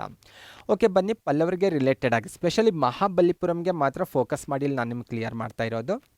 ಮೊದಲನೇದಾಗಿ ಮಹಾಬಲಿಪುರಂ ಎಲ್ಲಿದೆ ಅಂದರೆ ಇಲ್ಲಿ ರೆಡ್ ಡಾಟನ್ನು ಕಾಣಿಸ್ತಾ ಇದೆ ಅಲ್ವಾ, ತಮಿಳುನಾಡು ರಾಜ್ಯದಲ್ಲಿ ಅಥವಾ ಪೂರ್ವ ಕರಾವಳಿ ತೀರದಲ್ಲಿ ಬಂದಾಗ ರೆಡ್ ಡಾಟಿಂದ ಹೈಲೈಟ್ ಮಾಡಿದ್ದೇವಲ್ವ, ಆ ಪ್ಲೇಸಲ್ಲಿ ಮಹಾಬಲಿಪುರಂ ಇರೋದು. ಅಂದರೆ ಪಾಲಾರ್ ನದಿ ಮುಖಜಭೂಮಿಯ ಸಮೀಪದಲ್ಲಿರೋದು ಕಂಡುಬರುತ್ತೆ. ಮಹಾಬಲಿಪುರಂ ನಗರದ ನಿರ್ಮಾತೃ ಯಾರಂತ ಕೇಳಿದ್ರೆ ಪಲ್ಲವರ ಪ್ರಸಿದ್ಧ ಅರಸರಲ್ಲಿ ಗುರುತಿಸಲಾಗುವಂಥ 1ನೇ ನರಸಿಂಹವರ್ಮನು ಈ ನಗರ ಅಥವಾ ಈ ಸ್ಥಳದ ನಿರ್ಮಾತೃ ಅನ್ನೋದು. ಅಷ್ಟೇ ಅಲ್ಲ, ಈತ ಈ ಮಹಾಬಲಿಪುರಂ ಅಥವಾ ಮಮಲಾಪುರವನ್ನು ತನ್ನ 2ನೇ ರಾಜಧಾನಿಯನ್ನು ಕೂಡ ಮಾಡಿಕೊಂಡಿದ್ದು ಅಂತ ಅವರ ಇತಿಹಾಸದಿಂದ ತಿಳಿದು ಬರುತ್ತೆ. ಇನ್ನು ಇಲ್ಲಿರುವಂಥ ಕಲೆ ವಾಸ್ತುಶಿಲ್ಪ ಅಥವಾ ಅದ್ಭುತವಾದಂಥ ಸ್ಮಾರಕಗಳ ಬಗ್ಗೆ ನೋಡ್ತಾ ಹೋದರೆ ಮಹಾಬಲಿಪುರಂನಲ್ಲಿ ನಾವು ಶಿಲಾರಥಗಳನ್ನ ನೋಡ್ಬೋದಾಗಿದೆ. ಇವೆಲ್ಲವೂ ಕೂಡ ಪಲ್ಲವರ ಕಾಲದಲ್ಲಿ ನಿರ್ಮಾಣಗೊಂಡಂಥ ಅದ್ಭುತವಾದಂಥ ಸ್ಮಾರಕಗಳಂತ ಗುರುತಿಸಲಾಗುತ್ತೆ. ಅಷ್ಟೇ ಅಲ್ಲ, ಇಲ್ಲಿ ನಾವು ಇನ್ನೂ ಸಾಕಷ್ಟು ಕೆತ್ತನೆಯನ್ನು ಕಾಣ್ಬೋದು. ಅದರಲ್ಲಿ ಒಂದು ಅದ್ಭುತವಾದಂಥ ಕೆತ್ತನೆ ನಿಮ್ಮ ಸ್ಕ್ರೀನ್ ಮೇಲೆ ನಾನು ತೋರಿಸ್ತಾ ಇರೋದು. ಭಗೀರಥನು ತಪಸ್ಸು ಮಾಡಿ ಗಂಗೆಯನ್ನು ಭೂಮಿಗೆ ಕರೆತಂದಂತಹ ಏನು ಪೌರಾಣಿಕ ಕಥೆ ಇದೆ ಅಲ್ವಾ, ಆ ಕಥೆಯನ್ನು ಪ್ರತಿನಿಧಿಸುವಂಥ ಅಥವಾ ಆ ಕಥೆಯನ್ನು ಹೇಳುವಂಥ ಒಂದು ಕೆತ್ತನೆಯನ್ನು ಒಂದು ಬಂಡೆಯ ಮೇಲೆ ಕೆತ್ತಿರೋದನ್ನು ನಾವು ಕಾಣ್ತೇವೆ. ಇವೆಲ್ಲವೂ ಕೂಡ ಮಹಾಬಲಿಪುರಂನಲ್ಲಿರುವಂತಹ ಅದ್ಭುತವಾದಂಥ ಸ್ಮಾರಕಗಳು ಅಥವಾ ಕೆತ್ತನೆಗಳಂತ ಗುರುತಿಸಲಾಗುತ್ತೆ. ಅಷ್ಟೇ ಅಲ್ಲ, ನಾವು ಇನ್ನೂ ಕೆಲವೊಂದು ವಿಶೇಷತೆ ಕಾಣಬಹುದು. ಸ್ಪೆಷಲಿ ಆರ್ಟ್ ಆ್ಯಂಡ್ ಕಲ್ಚರ್ಗೆ ರಿಲೇಟೆಡ್ ಆಗಿ ದಕ್ಷಿಣ ಭಾರತದಲ್ಲಿ ಮೊಟ್ಟ ಮೊದಲ ಬಾರಿಗೆ ದ್ರಾವಿಡ ಶೈಲಿಯ ವಾಸ್ತುಶಿಲ್ಪವನ್ನು ರಚಿಸಿದ ಕೀರ್ತಿ ಪಲ್ಲವರಿಗೆ ಸಲ್ಲುತ್ತೆ. ಸ್ಪೆಷಲಿ ಕಂಚಿ ಮತ್ತು ಮಹಾಬಲಿಪುರಂ ಇವೆರಡೂ ಕೂಡ ಪಲ್ಲವರ ಕಾಲದಲ್ಲಿ ಬಂದಾಗ ಅತ್ಯಂತ ಪ್ರಮುಖವಾಗಿ ಅವರು ಕಲೆ ವಾಸ್ತುಶಿಲ್ಪದ ಕೇಂದ್ರಗಳಾಗಿದ್ದು, ಸ್ಕ್ರೀನ್ ಮೇಲೆ ಒಂದು ದೇವಸ್ಥಾನ ಕಾಣಿಸ್ತಾ ಇದೆ, ಇದು ಕಂಚಿಯ ಕೈಲಾಸನಾಥ ದೇವಾಲಯ. ಇದು ಕೂಡ ಪಲ್ಲವರ ಕಾಲದಲ್ಲಿ ನಿರ್ಮಿತವಾದಂತಹ ಒಂದು ಅದ್ಭುತವಾದಂತಹ ದೇವಾಲಯವಾಗಿದೆ. ನೆಕ್ಸ್ಟ್ ಒಂದು ಕ್ವಶನ್ ಇರೋದು, ಭಾರತದಲ್ಲಿ ಅತ್ಯಂತ ದೊಡ್ಡದಾದಂಥ ಕೇಂದ್ರಾಡಳಿತ ಪ್ರದೇಶ ಯಾವುದಂತ ಕ್ವಶನ್ ಇರೋದು. ಲಕ್ಷದ್ವೀಪ, ನವದೆಹಲಿ, ಲಡಾಖ್, ಅಂಡಮಾನ್ ನಿಕೋಬಾರ್ ಅಂತ ಒಟ್ಟು 4 ಆಪ್ಷನ್ಸ್ ಕೊಟ್ಟಿದ್ದಾರೆ. ಮುಂಚೆ ನಾವೇನಾದರೂ ಈ ಕ್ವಶನ್ ಬಂದರೆ ಅಂದರೆ ಜಮ್ಮು ಕಾಶ್ಮೀರ ರಾಜ್ಯ 2 ಕೇಂದ್ರಾಡಳಿತ ಪ್ರದೇಶವಾಗಿ ಏನು ಡಿವೈಡ್ ಆಗಿದೆ ಅಲ್ವಾ, ಅದು ಡಿವೈಡ್ ಆಗೋದಕ್ಕಿಂತ ಮುಂಚೆ ಬಂದರೆ ನಾವು ಅಂಡಮಾನ್ ನಿಕೋಬಾರ್ ದೊಡ್ಡ ಕೇಂದ್ರಾಡಳಿತ ಪ್ರದೇಶ ಅಂತ ಹೇಳ್ತಾ ಇದ್ದೇವೆ. ಆದರೆ ಇಲ್ಲಿ ಬಂದಾಗ ಈಗ ಪ್ರೆಸೆಂಟ್ ಆಗಿ ಬಂದಾಗ ಲಡಾಖ್ ನಮ್ಮ ದೇಶದಲ್ಲಿ ಅತಿ ದೊಡ್ಡದಾದಂಥ ಕೇಂದ್ರಾಡಳಿತ ಪ್ರದೇಶವಾಗಿದೆ. ಓಕೆ, ಕೇಂದ್ರಾಡಳಿತ ಪ್ರದೇಶದಲ್ಲಿ ದೊಡ್ಡದಾಗಿರುವಂಥ ಒಂದು 2-3 ಕೇಂದ್ರಾಡಳಿತ ಪ್ರದೇಶ ನಮಗೆ ಕ್ಲಿಯರ್ ಆಗಿರಬೇಕು. ಅತಿ ದೊಡ್ಡದಾದಂಥ ಕೇಂದ್ರಾಡಳಿತ ಪ್ರದೇಶ ಅಂದರೆ ಲಡಾಖ್, ಸೆಕೆಂಡ್ ಪ್ಲೇಸಲ್ಲಿ ಜಮ್ಮು ಆ್ಯಂಡ್ ಕಾಶ್ಮೀರ ಇದೆ, ಥರ್ಡ್ ಪ್ಲೇಸಲ್ಲಿ ಅಂಡಮಾನ್ ಮತ್ತು ನಿಕೋಬಾರ್ ಇರೋದು ಕಂಡುಬರುತ್ತೆ. ಇನ್ನು ಅತ್ಯಂತ ಚಿಕ್ಕದಾದಂಥ ಕೇಂದ್ರಾಡಳಿತ ಪ್ರದೇಶ ಅಂದರೆ ಅದು ಲಕ್ಷದ್ವೀಪ. ಓಕೆ, ಇಷ್ಟು ಬೇಸಿಕ್ ಇನ್ಫಾರ್ಮೇಷನ್ ನಿಮಗೆ ಕ್ಲಿಯರ್ ಆಗಿರಬೇಕು. ನೆಕ್ಸ್ಟ್ ಪ್ರಶ್ನೆ ಇರೋದು, ಭಾರತ ಬ್ರಹ್ಮೋಸ್ ಸೂಪರ್ಸಾನಿಕ್ ಕ್ರೂಸ್ ಕ್ಷಿಪಣಿಯನ್ನು ಯಾವ ದೇಶದ ಸಹಾಯ ಅಥವಾ ಸಹಯೋಗದಿಂದ ಅಭಿವೃದ್ಧಿಪಡಿಸಿದೆ ಅಂತ ಕ್ವಶನ್ ಇರೋದು. ಬ್ರಹ್ಮೋಸ್ ಕ್ಷಿಪಣಿಗೆ ರಿಲೇಟೆಡ್ ಆಗಿರುವಂಥ ಪ್ರಶ್ನೆ ಸೈನ್ಸ್ ಆ್ಯಂಡ್ ಟೆಕ್ ಸೆಕ್ಷನಲ್ಲಿ ಕೇಳಿರುವಂಥದ್ದು. ನೇಪಾಳ, ಚೀನಾ, ರಷ್ಯಾ ಮತ್ತು USA ಅಂತ 4 ರಾಷ್ಟ್ರಗಳನ್ನು ಇಲ್ಲಿ ಆಪ್ಷನ್ಸ್ ಆಗಿ ಕೊಟ್ಟಿದ್ದಾರೆ. ಈ ಪ್ರಶ್ನೆಗೆ ಸರಿಯಾದ ಉತ್ತರ ರಷ್ಯಾ. ಯಾಕಂದರೆ ಬ್ರಹ್ಮೋಸ್ ಸಾಕಷ್ಟು ಫೇಮಸ್ ಆಗಿರುವಂಥ ಒಂದು ಕ್ಷಿಪಣಿಯಾಗಿದೆ. ರಷ್ಯಾ ದೇಶದ ಸಹಾಯದಿಂದ ಇದನ್ನು ನಿರ್ಮಿಸಿರೋದು. ಸ್ಪೆಷಲಿ ಭಾರತದ ಪ್ರಮುಖ ನದಿ ಅಂತ ಗುರುತಿಸಲಾಗುವಂಥ ಬ್ರಹ್ಮಪುತ್ರ ಮತ್ತು ರಷ್ಯಾದ ಪ್ರಮುಖ ನದಿ ಅಂತ ಗುರುತಿಸಲಾಗುವಂಥ ಮಾಸ್ಕ್ವಾ, ಈ 2 ನದಿಗಳ ಹೆಸರನ್ನು ಸೇರಿಸಿ ಅದಕ್ಕೆ ಬ್ರಹ್ಮೋಸ್ ಅಂತ ಕ್ಷಿಪಣಿಗೆ ಹೆಸರಿಟ್ಟಿರೋದು ಸಹ ನಿಮಗೆ ಗೊತ್ತಿರುವಂಥ ವಿಚಾರ. ಹಾಗಾಗಿ ಇದು ಕೂಡ ಇಂಪಾರ್ಟೆಂಟ್. ಸಾಕಷ್ಟು ಬಾರಿ ನೇರವಾದ ಪ್ರಶ್ನೆ ಇದನ್ನು ಕೇಳ್ತಾ ಇರ್ತಾರೆ. ನೆಕ್ಸ್ಟ್ ಇಂಡಿಯನ್ ಕಾನ್ಸ್ಟಿಟ್ಯೂಷನ್ಗೆ ರಿಲೇಟೆಡ್ ಆಗಿರುವಂಥ ಪ್ರಶ್ನೆ, 1976ರಲ್ಲಿ ಮಾಡಿದ ಯಾವ ಸಂವಿಧಾನ ತಿದ್ದುಪಡಿಯ ಮೂಲಕ ನಾಗರಿಕ ಮೂಲಭೂತ ಕರ್ತವ್ಯಗಳ ಬಗ್ಗೆ ಅನುಚ್ಛೇದ 51A ರಲ್ಲಿ ಅಳವಡಿಸಲಾಗಿದೆ ಅಂತ ಕ್ವಶನ್ ಇರೋದು. 1976 ಅಂದ ತಕ್ಷಣಕ್ಕೆ ನಮಗೆ ಫ್ಲ್ಯಾಶ್ ಆಗಬೇಕು, ಇದಕ್ಕೆ ಸರಿಯಾದ ಆನ್ಸರ್ ಯಾವುದಂತ. ಆಪ್ಷನ್ಸ್ ನೋಡೋದಾದರೆ 40, 41, 42, 44ನೇ ತಿದ್ದುಪಡಿ ಅಂತ ಕೊಟ್ಟಿದ್ದಾರೆ. ಆಪ್ಷನ್ಸಲ್ಲಿ ಕೊಟ್ಟಿರುವಂಥ 4 ತಿದ್ದುಪಡಿಗಳಲ್ಲಿ ಕಾಮನ್ ಕಾಂಪಿಟೇಟಿವ್ ಎಕ್ಸಾಮ್ ಬಂದಾಗ 2 ತಿದ್ದುಪಡಿಗಳು ಇಂಪಾರ್ಟೆಂಟ್ ಇದ್ದಾವೆ, 42 ಮತ್ತು 44. ಈ ತಿದ್ದುಪಡಿಗಳ ಬಗ್ಗೆ ಹೆಚ್ಚು ಬಾರಿ ಕ್ವಶನ್ ರಿಪೀಟ್ ಆಗಿರೋದು ಕಾಣ್ತೇವೆ. ಆದರೆ 1976 ಇದೆ, ಅಲ್ಲಿ ಇಸ್ವಿ ಕೊಟ್ಟಿದ್ದಾರೆ. ಮೂಲಭೂತ ಕರ್ತವ್ಯಗಳಂತ ಹೇಳ್ತಾ ಇದ್ದಾರೆ. 51A ವಿಧಿ ಕೂಡ ಕ್ವಶನಲ್ಲೇ ಕೊಟ್ಟಿದ್ದಾರೆ. ಇವು ಮೂರನ್ನು ನೋಡಿದಾಗ ಇದಕ್ಕೆ ಸರಿಯಾದ ಉತ್ತರ 42ನೇ ತಿದ್ದುಪಡಿ ಅಂತ ಗುರುತಿಸ್ಬೋದು, ಅಥವಾ ಎಕ್ಸಾಕ್ಟ್ ಆಗಿ ನಾವು ಅದು ಆನ್ಸರ್ ಅಂತ ಹೇಳ್ಬೋದು. ಓಕೆ, ಬನ್ನಿ 42ನೇ ತಿದ್ದುಪಡಿಗೆ ರಿಲೇಟೆಡ್ ಆಗಿ, ಸ್ಪೆಷಲಿ ಮೂಲಭೂತ ಕರ್ತವ್ಯಗಳಿಗೆ ರಿಲೇಟೆಡ್ ಆಗಿ 42ನೇ ತಿದ್ದುಪಡಿಯಲ್ಲಿರುವಂಥ ವಿಚಾರಗಳು ಏನಂತ ನೋಡ್ತಾ ಹೋಗೋಣ. ಓಕೆ, ಫಸ್ಟ್ ಆಫ್ ಆಲ್ ಮೂಲಭೂತ ಕರ್ತವ್ಯಗಳು ಮೂಲ ಸಂವಿಧಾನದಲ್ಲಿ ಇರಲಿಲ್ಲ. 1976ರಲ್ಲಿ 42ನೇ ಸಂವಿಧಾನ ತಿದ್ದುಪಡಿಯ ಮೂಲಕ ಇವುಗಳನ್ನು ಆ್ಯಡ್ ಮಾಡಲಾಗುತ್ತೆ. ಇದಕ್ಕೆ ರಿಲೇಟೆಡ್ ಆಗಿ ಒಂದು ಭಾಗವನ್ನೇ ಸಂವಿಧಾನಕ್ಕೆ ಸೇರ್ಪಡೆ ಮಾಡಲಾಗುತ್ತೆ. 4A ಭಾಗ ಅಂತ ಮೂಲಭೂತ ಕರ್ತವ್ಯಗಳಿಗೆ ರಿಲೇಟೆಡ್ ಆಗಿರೋದು. 4A ಭಾಗದ ಜೊತೆಗೆ ಇನ್ನೂ ಬೇರೆ ಭಾಗಗಳನ್ನು ಕೂಡ, ವಿಧಿಗಳನ್ನು ಕೂಡ 42ನೇ ತಿದ್ದುಪಡಿ ಮೂಲಕ ಸೇರ್ಪಡೆ ಮಾಡಲಾಗುತ್ತೆ. 42ನೇ ತಿದ್ದುಪಡಿಗೆ ನಾವು ಮಿನಿ ಸಂವಿಧಾನ ಅಂತಲೇ ಕರಿತೇವೆ, ಅಷ್ಟೊಂದು ಇಂಪಾರ್ಟೆಂಟ್ ಆಗಿರೋದು. ಆದರೆ ಇಲ್ಲಿ ನಾವು ಹೆಚ್ಚು ಫೋಕಸ್ ಮಾಡ್ತಾ ಇರೋದು ಮೂಲಭೂತ ಕರ್ತವ್ಯಗಳಿಗೆ. 42ನೇ ತಿದ್ದುಪಡಿಯ ಮೂಲಕ 1976ರಲ್ಲಿ ಸೇರ್ಪಡೆ ಆಗಲಾಯಿತು. ಮೂಲಭೂತ ಕರ್ತವ್ಯಗಳಿಗೆ ರಿಲೇಟೆಡ್ ಆಗಿ ಸರ್ದಾರ್ ಸ್ವರ್ಣ ಸಿಂಗ್ ಕಮಿಟಿ ಅಂತ ನೇಮಕ ಮಾಡಿರ್ತಾರೆ ಶ್ರೀಮತಿ ಇಂದಿರಾ ಗಾಂಧಿ ಅವರು. ಆ ಕಮಿಟಿಯ ಶಿಫಾರಸ್ಸಿನ ಮೇರೆಗೆ ಮೂಲಭೂತ ಕರ್ತವ್ಯಗಳನ್ನು ಆ್ಯಡ್ ಮಾಡಲಾಗುತ್ತೆ. ಎರವಲು ಅಂತ ವಿಚಾರ ಬಂದರೆ ರಷ್ಯಾದಿಂದ ಇವನ್ ಈ ಕಾನ್ಸೆಪ್ಟನ್ನು ನಾವು ಎರವಲು ಪಡೆದಿದ್ದು, ಅಥವಾ ಸೋವಿಯತ್ ರಷ್ಯಾ ಅಂತ ಹೇಳ್ಬೋದು. ಆಗಿನ ಸೋವಿಯತ್ ರಷ್ಯಾ ಅಂತ ಹೇಳ್ಬೋದು, ಪ್ರೆಸೆಂಟ್ ನಾವು ರಷ್ಯಾ ಅಂತ ಹೇಳೋದು ಈಗ. ಓಕೆ, ರಷ್ಯಾ ಸಂವಿಧಾನ ಅಥವಾ ರಷ್ಯಾದಿಂದ ಇದನ್ನು ಎರವಲು ಪಡೆದಿರೋದನ್ನು ಕ್ಲಿಯರ್ ಆಗಿರಬೇಕು. ಈ ತಿದ್ದುಪಡಿಯ ಮೂಲಕ 4A ಭಾಗದಲ್ಲಿ 51A ವಿಧಿಯನ್ನು ಸೇರ್ಪಡೆ ಮಾಡಲಾಗುತ್ತೆ. ಈ ಸಂದರ್ಭದಲ್ಲಿದ್ದಂತಹ ಪ್ರಧಾನಮಂತ್ರಿ ಯಾರಂತ ಕೇಳ್ಬೋದು, ಶ್ರೀಮತಿ ಇಂದಿರಾ ಗಾಂಧಿ ಅವರು. ಮೇಲ್ಭಾಗದಲ್ಲಿ ಕಾಣಿಸ್ತಾ ಇರುವಂತಹ ಇಮೇಜ್ ಸರ್ದಾರ್ ಸ್ವರ್ಣ ಸಿಂಗ್ ಅವರು, ಅವರ ನೇತೃತ್ವದಲ್ಲಿ ಕಮಿಟಿಯನ್ನು ಮಾಡಿರ್ತಾರೆ. ಈ ಕಮಿಟಿಯ ಶಿಫಾರಸ್ಸಿನ ಮೇರೆಗೆ ಈ ಕರ್ತವ್ಯಗಳನ್ನು ಆ್ಯಡ್ ಮಾಡಿರೋದು. ಓಕೆ, ಪ್ರಸ್ತುತ ನಮ್ಮ ಸಂವಿಧಾನದಲ್ಲಿ ಎಷ್ಟು ಮೂಲಭೂತ ಕರ್ತವ್ಯಗಳನ್ನು ಹೇಳಲಾಗಿದೆ ಅನ್ನೋದು ಕೂಡ ನಿಮಗೆ ಗೊತ್ತಿರಬೇಕು, ಅಥವಾ 4A ಭಾಗದಲ್ಲಿ ಪ್ರೆಸೆಂಟ್ ಎಷ್ಟು ಮೂಲಭೂತ ಕರ್ತವ್ಯಗಳಿದ್ದಾವೆ ಅನ್ನೋದು ಕ್ಲಿಯರ್ ಆಗಿರಬೇಕು. 42ನೇ ಸಂವಿಧಾನ ತಿದ್ದುಪಡಿಯ ಮೂಲಕ ಭಾರತ ಸಂವಿಧಾನದಲ್ಲಿ 51A ಇದೆ ಅಲ್ವಾ, ಆ ವಿಧಿಯಲ್ಲಿ ಬಂದಾಗ 10 ಮೂಲಭೂತ ಕರ್ತವ್ಯಗಳನ್ನು ಸೇರ್ಪಡೆ ಮಾಡಲಾಗುತ್ತೆ ಆಗಿನ ಸಮಯದಲ್ಲಿ. ಆದರೆ ಇತ್ತೀಚೆಗೆ 86ನೇ ತಿದ್ದುಪಡಿಯ ಮೂಲಕ ಅದೇ ಭಾಗದಲ್ಲಿ 11ನೇ ಮೂಲಭೂತ ಕರ್ತವ್ಯವನ್ನು ಕೂಡ, ಅಲ್ಲಿ ಹಕ್ಕು ಅಂತಾಗಿದೆ ಅದು. ಓಕೆ, 11ನೇ ಮೂಲಭೂತ ಕರ್ತವ್ಯವನ್ನು ಆ್ಯಡ್ ಮಾಡಲಾಗುತ್ತೆ. ಅಂದರೆ ಪ್ರೆಸೆಂಟ್ ಭಾರತ ಸಂವಿಧಾನದ 4A ಭಾಗ ಅಥವಾ ಭಾರತ ಸಂವಿಧಾನದಲ್ಲಿರುವಂಥ ಮೂಲಭೂತ ಕರ್ತವ್ಯಗಳು ಎಷ್ಟಿದಾವೆ ಅಂತ ಕೇಳಿದ್ರೆ 11 ಅನ್ನೋದು ಕ್ಲಿಯರ್ ಆಗಿರಬೇಕು. 11 ಮೂಲಭೂತ ಕರ್ತವ್ಯಗಳು ಯಾವ ಅನ್ನೋದು ಕೂಡ ನಿಮಗೆ ಗೊತ್ತಿರಬೇಕು, ಅವು ಕೂಡ ಇಂಪಾರ್ಟೆಂಟು. ಸಾಕಷ್ಟು ಎಕ್ಸಾಮಲ್ಲಿ ಕೇಳ್ತಾರೆ, ಎಕ್ಸಾಕ್ಟ್ ಆಗಿ ಅಂತೇನಿಲ್ಲ, ಜನರಲ್ ಆಗಿ ಗೊತ್ತಿರಬೇಕು. ಆಪ್ಷನ್ಸ್ ನೋಡಿದ್ರೆ ಆ ಆಪ್ಷನ್ಸಲ್ಲಿ ಯಾವುದು ಮೂಲಭೂತ ಕರ್ತವ್ಯ ಆಗಿದೆ, ಯಾವುದು ಆಗಿಲ್ಲ ಅನ್ನೋದು ನಮಗೆ ಗೊತ್ತಿರಬೇಕು. ಒಬ್ಬ ನಾಗರಿಕನಾಗಿ ನನ್ನ ಕರ್ತವ್ಯ ನಾನು ಗುರ್ತು ಮಾಡ್ಕೊಳ್ಳೋದು ಕೂಡ ನನ್ನ ಜವಾಬ್ದಾರಿ ಆಗಿರುತ್ತೆ. ಹಾಗಾಗಿ ಎರಡು ಆ್ಯಂಗಲಿಂದ ಈ 11 ಮೂಲಭೂತ ಕರ್ತವ್ಯಗಳು ನಿಮ್ಗೆ ಕ್ಲಿಯರ್ ಆಗಿರಬೇಕು. ಅದಕ್ಕೆ ರಿಲೇಟೆಡ್ ಆಗಿ ಒಂದು ಇಮೇಜ್ ಕೂಡ ಕಾಣಿಸ್ತಾ ಇದೆ. ಆ ಇಮೇಜ್ ಮೂಲಕನೇ ನಾವು ನೆನ್ಪಿಟ್ಕೊಳ್ಬೋದಾಗಿದೆ, ಅಥವಾ ಆ ಇಮೇಜ್ ನೋಡಿದ್ರೆ ಮೂಲಭೂತ ಕರ್ತವ್ಯಗಳು ಯಾವ ಅಂತ ನಾವು ಗೆಸ್ ಮಾಡ್ತಾ ಹೋಗ್ಬೋದಾಗಿದೆ. ಯಾವಂತ ನೋಡ್ತಾ ಹೋದರೆ ಭಾರತದ ಸಂವಿಧಾನಕ್ಕೆ ರಾಷ್ಟ್ರಧ್ವಜ, ರಾಷ್ಟ್ರಗೀತೆಗೆ ಗೌರವ ಕೊಡೋದು ನಮ್ಮ ಮೂಲಭೂತ ಕರ್ತವ್ಯ ಆಗಿದೆ. ಭಾರತದ ಸ್ವಾತಂತ್ರ್ಯ ಸಂಗ್ರಾಮಕ್ಕೆ ಸ್ಫೂರ್ತಿದಾಯಕವಾಗಿರುವಂಥ ಉದಾತ್ತ ಆದರ್ಶಗಳನ್ನು ಗೌರವಿಸೋದು ನಮ್ಮ ಮೂಲಭೂತ ಕರ್ತವ್ಯ ಆಗಿದೆ. ಅಷ್ಟೇ ಅಲ್ಲ, ಭಾರತದ ಸಾರ್ವಭೌಮತ್ವ ಆಗಿರ್ಬೋದು, ಐಕ್ಯತೆ, ಅಖಂಡತೆಯನ್ನು ಎತ್ತಿ ಹಿಡಿಯೋದು, ಅದನ್ನು ರಕ್ಷಿಸೋದು ಕೂಡ ನಮ್ಮ ಮೂಲಭೂತ ಕರ್ತವ್ಯ ಆಗಿದೆ. ದೇಶವನ್ನು ರಕ್ಷಿಸೋದು ನಮ್ಮೆಲ್ಲರ ಮೂಲಭೂತ ಕರ್ತವ್ಯ ಆಗಿದೆ. ಇನ್ನು 5ನೇದು ನೋಡ್ತಾ ಹೋದರೆ ದೇಶದ ಭಾತೃತ್ವ ಭಾವನೆಯನ್ನು ಬೆಳೆಸೋದು, ಅಂದರೆ ಜನರಲ್ಲಿ ಭಾತೃತ್ವ ಭಾವನೆ ಬೆಳೆಸೋದು ನಮ್ಮ ಮೂಲಭೂತ ಕರ್ತವ್ಯ ಆಗಿದೆ. ನಮ್ಮ ಭವ್ಯ ಸಂಸ್ಕೃತಿ ಮತ್ತು ಪರಂಪರೆಯನ್ನು ಗೌರವಿಸೋದು, ಅದನ್ನು ಕಾಪಾಡೋದು ಕೂಡ ನಮ್ಮ ಪ್ರತಿಯೊಬ್ಬರ ಮೂಲಭೂತ ಕರ್ತವ್ಯ ಆಗಿದೆ. ನೈಸರ್ಗಿಕ ಪರಿಸರ ಮತ್ತು ಸಂಪನ್ಮೂಲಗಳನ್ನು ಸಂರಕ್ಷಿಸೋದು ನಮ್ಮ ಕರ್ತವ್ಯ ಆಗಿದೆ. ದೇಶದ ಜನರಲ್ಲಿ ವೈಜ್ಞಾನಿಕ ಮನೋಭಾವನೆ ಆಗಿರ್ಬೋದು, ಮಾನವೀಯತೆಯನ್ನು ಬೆಳೆಸೋದು ಕೂಡ ಪ್ರತಿಯೊಬ್ಬ ಭಾರತೀಯನ ಮೂಲಭೂತ ಕರ್ತವ್ಯ ಆಗಿದೆ. ಇನ್ನು ಸಾರ್ವಜನಿಕ ಸ್ವತ್ತನ್ನು ರಕ್ಷಿಸಬೇಕು ನಾವು. ವೈಯಕ್ತಿಕ ಹಾಗೂ ಸಾಮೂಹಿಕ ಚಟುವಟಿಕೆಗಳಲ್ಲಿ ಪ್ರಾವೀಣ್ಯತೆಯನ್ನು ಪ್ರದರ್ಶಿಸಬೇಕು.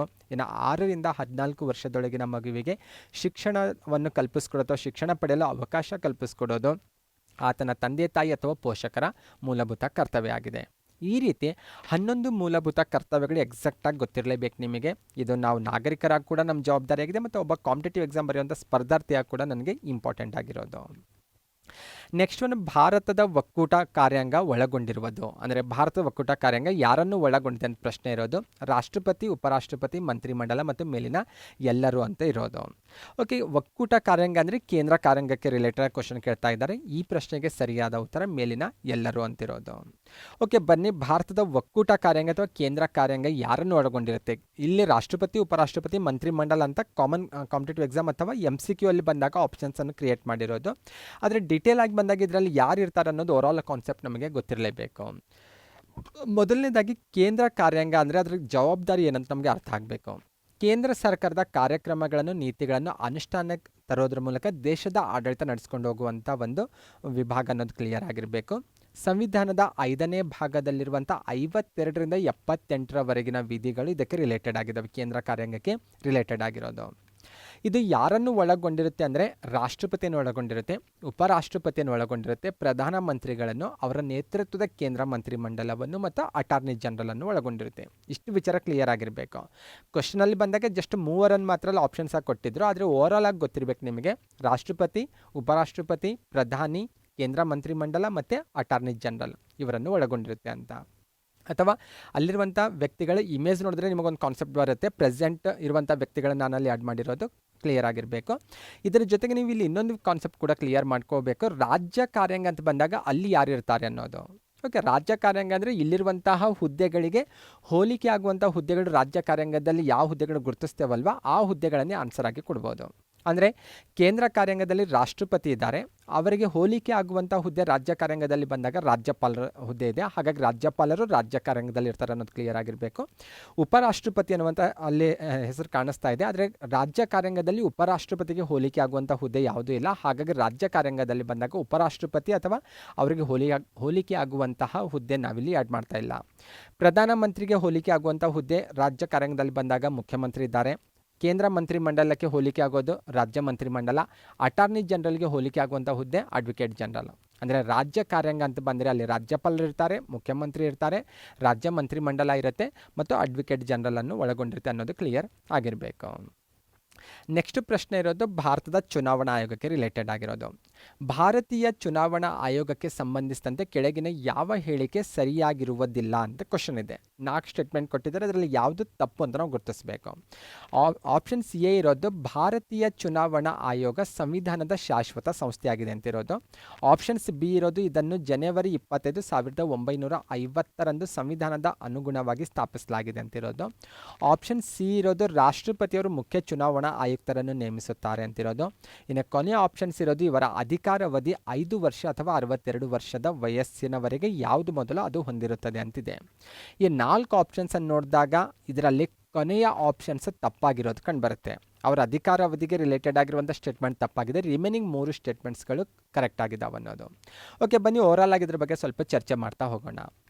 ಮೊದಲನೇದಾಗಿ ಚುನಾವಣಾ ಆಯೋಗಕ್ಕೆ ರಿಲೇಟೆಡ್ ಆಗಿರುವಂಥ ಆರ್ಟಿಕಲ್ ಯಾವುದು, ಯಾವ ಭಾಗದಲ್ಲಿದೆ ಅನ್ನೋದು ಕ್ಲಿಯರ್ ಆಗಿರಬೇಕು. ಭಾರತ ಸಂವಿಧಾನದ 15ನೇ ಭಾಗ ಎಲೆಕ್ಷನ್ಸ್ಗೆ ರಿಲೇಟೆಡ್ ಆಗಿರೋದು. ಇದು 324ರಿಂದ 329ರವರೆಗಿನ ವಿಧಿಗಳನ್ನು ಒಳಗೊಂಡಿದೆ. ಇದರಲ್ಲಿ 324ನೇ ವಿಧಿ ಏನಿದೆ ಅಲ್ವಾ, ಇದು ಕೇಂದ್ರ ಚುನಾವಣಾ ಆಯೋಗ ಅಥವಾ ಭಾರತದ ಚುನಾವಣಾ ಆಯೋಗಕ್ಕೆ ರಿಲೇಟೆಡ್ ಆಗಿರೋದು. ಇದು ಬೇಸಿಕ್ಲಿ ಒಂದು ಸಂವಿಧಾನಾತ್ಮಕ ಸಂಸ್ಥೆ ಅನ್ನೋದು ನಿಮಗೆ ಕ್ಲಿಯರ್ ಆಗಿರಬೇಕು. ಸಾಕಷ್ಟು ಎಕ್ಸಾಮಲ್ಲಿ ಕೇಳ್ತಾರೆ ಇದಕ್ಕೆ ರಿಲೇಟೆಡ್ ಕ್ವಶನ್ನು. ಸಂವಿಧಾನಾತ್ಮಕ ಸಂಸ್ಥೆ ಅಂತ ಯಾಕೆ ನಾವು ಹೇಳ್ತಾ ಇದ್ದೇವೆ ಅಂದರೆ ಈ ಆಯೋಗದ ರಚನೆ, ಸದಸ್ಯರ ಅಧಿಕಾರಾವಧಿ ಆಗಿರ್ಬೋದು, ನೇಮಕ, ಹೀಗೆ ಸಾಕಷ್ಟು ವಿಚಾರಗಳನ್ನು ಸಂವಿಧಾನದಲ್ಲೇ ಕ್ಲಿಯರ್ ಮಾಡಿದ್ದಾರೆ ಆರ್ಟಿಕಲ್ 324 ಹಾಗಾಗಿ ಇದಕ್ಕೆ ನಾವು ಸಂವಿಧಾನಾತ್ಮಕ ಸಂಸ್ಥೆ ಅಂತ ಗುರುತಿಸಬಹುದಾಗಿದೆ. ನೆಕ್ಸ್ಟ್ ಕೇಂದ್ರ ಚುನಾವಣಾ ಆಯೋಗ 3 ಸದಸ್ಯ ಆಯೋಗ. ಪ್ರಸ್ತುತ ಕೇಳಿದ್ರೆ 3 ಸದಸ್ಯ ಆಯೋಗ ಅಂತ ಹೇಳೋದು. ಹಾಗಂತ ಬೇಸಿಕ್ಲಿ ಮೊದಲಿನಿಂದಲೂ ಕೂಡ ಇದು 3 ಸದಸ್ಯ ಆಯೋಗ ಆಗಿತ್ತು ಅಂತ ನೋಡ್ತಾ ಹೋದ್ರೆ ಇಲ್ಲ. ಇದು 1989ರವರೆಗೂ ಕೂಡ ಏಕ ಸದಸ್ಯ ಆಯೋಗ ಆಗಿತ್ತು. 89ರಲ್ಲಿ ಇದಕ್ಕೆ ಮತ್ತೆ ಆಯುಕ್ತರನ್ನು ನೇಮಕ ಮಾಡ್ತಾರೆ ರಾಷ್ಟ್ರಪತಿಗಳು. ಆಮೇಲೆ ಮತ್ತೆ ಅವರ ನೇಮಕವನ್ನು ರದ್ದುಪಡಿಸಲಾಗುತ್ತೆ. ಮತ್ತೆ 1993ರಿಂದ ಇದು 3 ಸದಸ್ಯ ಆಯೋಗವಾಗಿ ಅಸ್ತಿತ್ವಕ್ಕೆ ಬಂದಿದೆ. ಸಂವಿಧಾನದಲ್ಲಿ ಎಷ್ಟು ಜನ ಸದಸ್ಯರು ಇರಬೇಕು ಅನ್ನೋದ್ರ ಬಗ್ಗೆ ಕ್ಲಿಯರ್ ಇಲ್ಲ, ಹಾಗಾಗಿ ಈ ಸದಸ್ಯರ ಸಂಖ್ಯೆ ಫಿಕ್ಸ್ ಆಗಿರುತ್ತೆ ಅಂತ ನೀವು ಹೇಳಂಗಿಲ್ಲ. ರಾಷ್ಟ್ರಪತಿಗಳು ಇಚ್ಛೆ ಮೇರೆಗೆ ಅವರ ಆಯುಕ್ತರನ್ನು ನೇಮಕ ಮಾಡಬಹುದಾಗಿದೆ. ಮುಖ್ಯ ಚುನಾವಣಾ ಆಯುಕ್ತರ ಜೊತೆಗೆ ಇತರೆ ಚುನಾವಣಾ ಆಯುಕ್ತರನ್ನು ರಾಷ್ಟ್ರಪತಿ ನೇಮಕ ಮಾಡಬಹುದಾಗಿದೆ. ಹಾಗಾಗಿ ನೀವು ಕ್ವಶನ್ಸ್ ಯಾವ ರೀತಿ ಫ್ರೇಮ್ ಆಗುತ್ತೆ ಅನ್ನೋದ್ರ ಮೇಲೆ ಆನ್ಸರ್ ಅಲ್ಲಿ ಗುರುತಿಸಬೇಕು. ಅಂದರೆ ಸಂವಿಧಾನದಲ್ಲಿ 3 ಸದಸ್ಯ ಆಯೋಗ ಅಂತ ಏನಾದರೂ ಉಲ್ಲೇಖ ಆಗಿದೆನಾ, ಪ್ರಸ್ತಾಪ ಆಗಿದೆನಾ ಅಂತ ಯಾವುದೇ ಕಾರಣಕ್ಕೂ ಇಲ್ಲ. ಸದಸ್ಯರ ಸಂಖ್ಯೆ 2ಕ್ಕೂ ಇಳಿಕೆ ಮಾಡ್ಬೋದು, 3ಕ್ಕೂ ಇಳಿಕೆ ಹೆಚ್ಚಳ ಮಾಡ್ಬೋದು ಅಥವಾ 4ಕ್ಕೂ ಹೆಚ್ಚಳ ಮಾಡ್ಬೋದಾಗಿದೆ. ಪ್ರೆಸೆಂಟ್ ಬಂದಾಗ 3 ಸದಸ್ಯ ಆಯೋಗ ಅನ್ನೋದು ಕ್ಲಿಯರ್ ಆಗಿರಬೇಕು. ಒಬ್ಬ ಮುಖ್ಯ ಚುನಾವಣಾ ಆಯುಕ್ತರು ಇರ್ತಾರೆ, 2 ಇತರೆ ಚುನಾವಣಾ ಆಯುಕ್ತರಂತ. ಪ್ರೆಸೆಂಟ್ ಯಾರಿದ್ದಾರೆ ಅನ್ನೋದು ಕೂಡ ನಿಮಗೆ ಅಲ್ಲಿ ಅವ್ರ ಇಮೇಜ್ ಕೂಡ ಕಾಣಿಸ್ತಾ ಇದೆ. ಪ್ರೆಸೆಂಟ್ ಸುಶೀಲ್ ಚಂದ್ರ ಅವರು ಮುಖ್ಯ ಚುನಾವಣಾ ಆಯುಕ್ತರು ನಮ್ಮ ದೇಶದಲ್ಲಿ ಬಂದಾಗ. ಇನ್ನೂ 2 ಪರ್ಸನ್ಸ್ ಇಮೇಜ್ ಕಾಣಿಸ್ತಾ ಇದೆ, ರಾಜೀವ್ ಕುಮಾರ್ ಆಗಿರ್ಬೋದು, ಅನೂಪ್ ಚಂದ್ರ ಪಾಂಡೆ ಆಗಿರ್ಬೋದು. ಇವರು ಇತರೆ ಚುನಾವಣಾ ಆಯುಕ್ತರಂತ ಇರೋದು ಪ್ರೆಸೆಂಟ್ ಕಾರ್ಯನಿರ್ವಹಿಸ್ತಾ ಇದ್ದಾರೆ. ನೆಕ್ಸ್ಟ್ ಯಾರಿಂದ ನೇಮಕ ಆಗ್ತಾರೆ ಇವರು ಅಂತ ನೋಡ್ತಾ ಹೋದರೆ ಇವರು ನೇಮಕ ಆಗೋದು ರಾಷ್ಟ್ರಪತಿಯಿಂದ. ಅಂದರೆ ಪ್ರಧಾನಿ ನೇತೃತ್ವದ ಮಂತ್ರಿಮಂಡಲದ ಶಿಫಾರಸಿನ ಮೇರೆಗೆ ಭಾರತದ ರಾಷ್ಟ್ರಪತಿಗಳು ಮುಖ್ಯ ಚುನಾವಣಾ ಆಯುಕ್ತರನ್ನು ಮತ್ತು ಇತರೆ ಚುನಾವಣಾ ಆಯುಕ್ತರನ್ನು ನೇಮಕ ಮಾಡ್ತಾರೆ ಅನ್ನೋದು ಗೊತ್ತಿರಬೇಕು. ಇನ್ನು ಅಧಿಕಾರಾವಧಿ ಇಂಪಾರ್ಟೆಂಟ್, ಇದಕ್ಕೆ ರಿಲೇಟೆಡ್ ಆಗಿರೋ ಸ್ಟೇಟ್ಮೆಂಟಲ್ಲಿ ಕ್ವಶನಲ್ಲಿ ರಾಂಗ್ ಆಗಿತ್ತು. 6 ವರ್ಷ ಅಥವಾ 65 ವರ್ಷ ವಯಸ್ಸು, ಇವುಗಳಲ್ಲಿ ಯಾವುದು ಮೊದಲಾಗುತ್ತೋ ಅದು ಅವರ ಅಧಿಕಾರಾವಧಿ ಅನ್ನೋದು ಕ್ಲಿಯರ್ ಆಗಿರಬೇಕು. ಓಕೆ, ನೆಕ್ಸ್ಟ್ ಪದಚ್ಯುತಿ ಬಗ್ಗೆ ನೋಡ್ತಾ ಹೋಗೋಣ. ಪದಚ್ಯುತಿ ಯಾವ ರೀತಿ ಇದೆ ಅಂದರೆ, ಪದಚ್ಯುತಿಯಲ್ಲಿ ನಾವು 2 ವಿಧಾನಗಳನ್ನು ಕಾಣ್ತೇವೆ. ಮುಖ್ಯ ಚುನಾವಣಾ ಆಯುಕ್ತರ ಪದಚ್ಯುತಿ ವಿಧಾನಕ್ಕೂ ಮತ್ತು ಇತರೆ ಚುನಾವಣಾ ಆಯುಕ್ತರ ಪದಚ್ಯುತಿ ವಿಧಾನಕ್ಕೂ ವ್ಯತ್ಯಾಸ ಇರೋದು ಕಂಡುಬರುತ್ತೆ. ಮುಖ್ಯ ಚುನಾವಣಾ ಆಯುಕ್ತರನ್ನು ಸುಪ್ರೀಂ ಕೋರ್ಟ್ ನ್ಯಾಯಾಧೀಶರ ಪದಚ್ಯುತಿ ವಿಧಾನಕ್ಕೆ ಯಾವ ವಿಧಾನವನ್ನು ಫಾಲೋ ಮಾಡ್ತೇವಲ್ವ ಅದೇ ವಿಧಾನವನ್ನು ಫಾಲೋ ಮಾಡಲಾಗುತ್ತೆ. ಆದರೆ ಇತರೆ ಚುನಾವಣಾ ಆಯುಕ್ತರ ಪದಚ್ಯುತಿ ಯಾವ ರೀತಿ ಇದೆ ಅಂದರೆ, ಮುಖ್ಯ ಚುನಾವಣಾ ಆಯುಕ್ತರ ಶಿಫಾರಸಿನ ಮೇರೆಗೆ ಮಾತ್ರ ರಾಷ್ಟ್ರಾಧ್ಯಕ್ಷರು ಅವರನ್ನು ಹುದ್ದೆಯಿಂದ ತೆಗೆದುಹಾಕಬಹುದಾಗಿದೆ. ಇಷ್ಟು ವಿಚಾರ ನಿಮಗೆ ಕ್ಲಿಯರ್ ಆಗಿರಬೇಕು. ನೆಕ್ಸ್ಟ್ ಒಂದು, ಭಾರತದ ಚುನಾವಣಾ ಆಯೋಗ ದೇಶದಲ್ಲಿ ಯಾವ ಯಾವ ಚುನಾವಣೆಗಳನ್ನು ನಡೆಸುತ್ತೆ ಅನ್ನೋದು ಕೂಡ ನಿಮಗೆ ಗೊತ್ತಿರಬೇಕು. ಅತ್ಯಂತ ಪ್ರಮುಖವಾಗಿ 6 ಚುನಾವಣೆಗಳನ್ನು ಅದು ನಡೆಸುತ್ತೆ. ಲೋಕಸಭಾ ಚುನಾವಣೆ ನಡೆಸುತ್ತೆ, ರಾಜ್ಯಸಭಾ ಚುನಾವಣೆ ನಡೆಸುತ್ತೆ, ವಿಧಾನಸಭೆ ಚುನಾವಣೆ ನಡೆಸುತ್ತೆ, ವಿಧಾನ ಪರಿಷತ್ ಚುನಾವಣೆ ನಡೆಸುತ್ತೆ, ರಾಷ್ಟ್ರಪತಿ ಚುನಾವಣೆ ಮತ್ತು ಉಪರಾಷ್ಟ್ರಪತಿ ಚುನಾವಣೆ. ಈ 6 ಚುನಾವಣೆಗಳನ್ನು ಭಾರತದ ಚುನಾವಣಾ ಆಯೋಗ ನಡೆಸುತ್ತೆ. ಹಾಗಾದರೆ ಒಂದು ಡೌಟ್ ಬರ್ತಾ ಇರ್ಬೋದು ನಿಮಗೆ, ಮಹಾನಗರ ಪಾಲಿಕೆಗಳಾಗಿರ್ಬೋದು ಅಥವಾ ಗ್ರಾಮೀಣ ಸ್ಥಳೀಯ ಸಂಸ್ಥೆಗಳ ಚುನಾವಣೆ ಯಾರು ನಡೆಸ್ತಾರೆ ಅಂತ ಬರ್ತಾ ಇರ್ಬೋದು. ಅದಕ್ಕೆ ರಾಜ್ಯ ಚುನಾವಣಾ ಆಯೋಗ ಅಂತ ಸಪ್ರೇಟ್ ಆಗಿ ಕಾರ್ಯನಿರ್ವಹಿಸ್ತಾ ಇರುತ್ತೆ.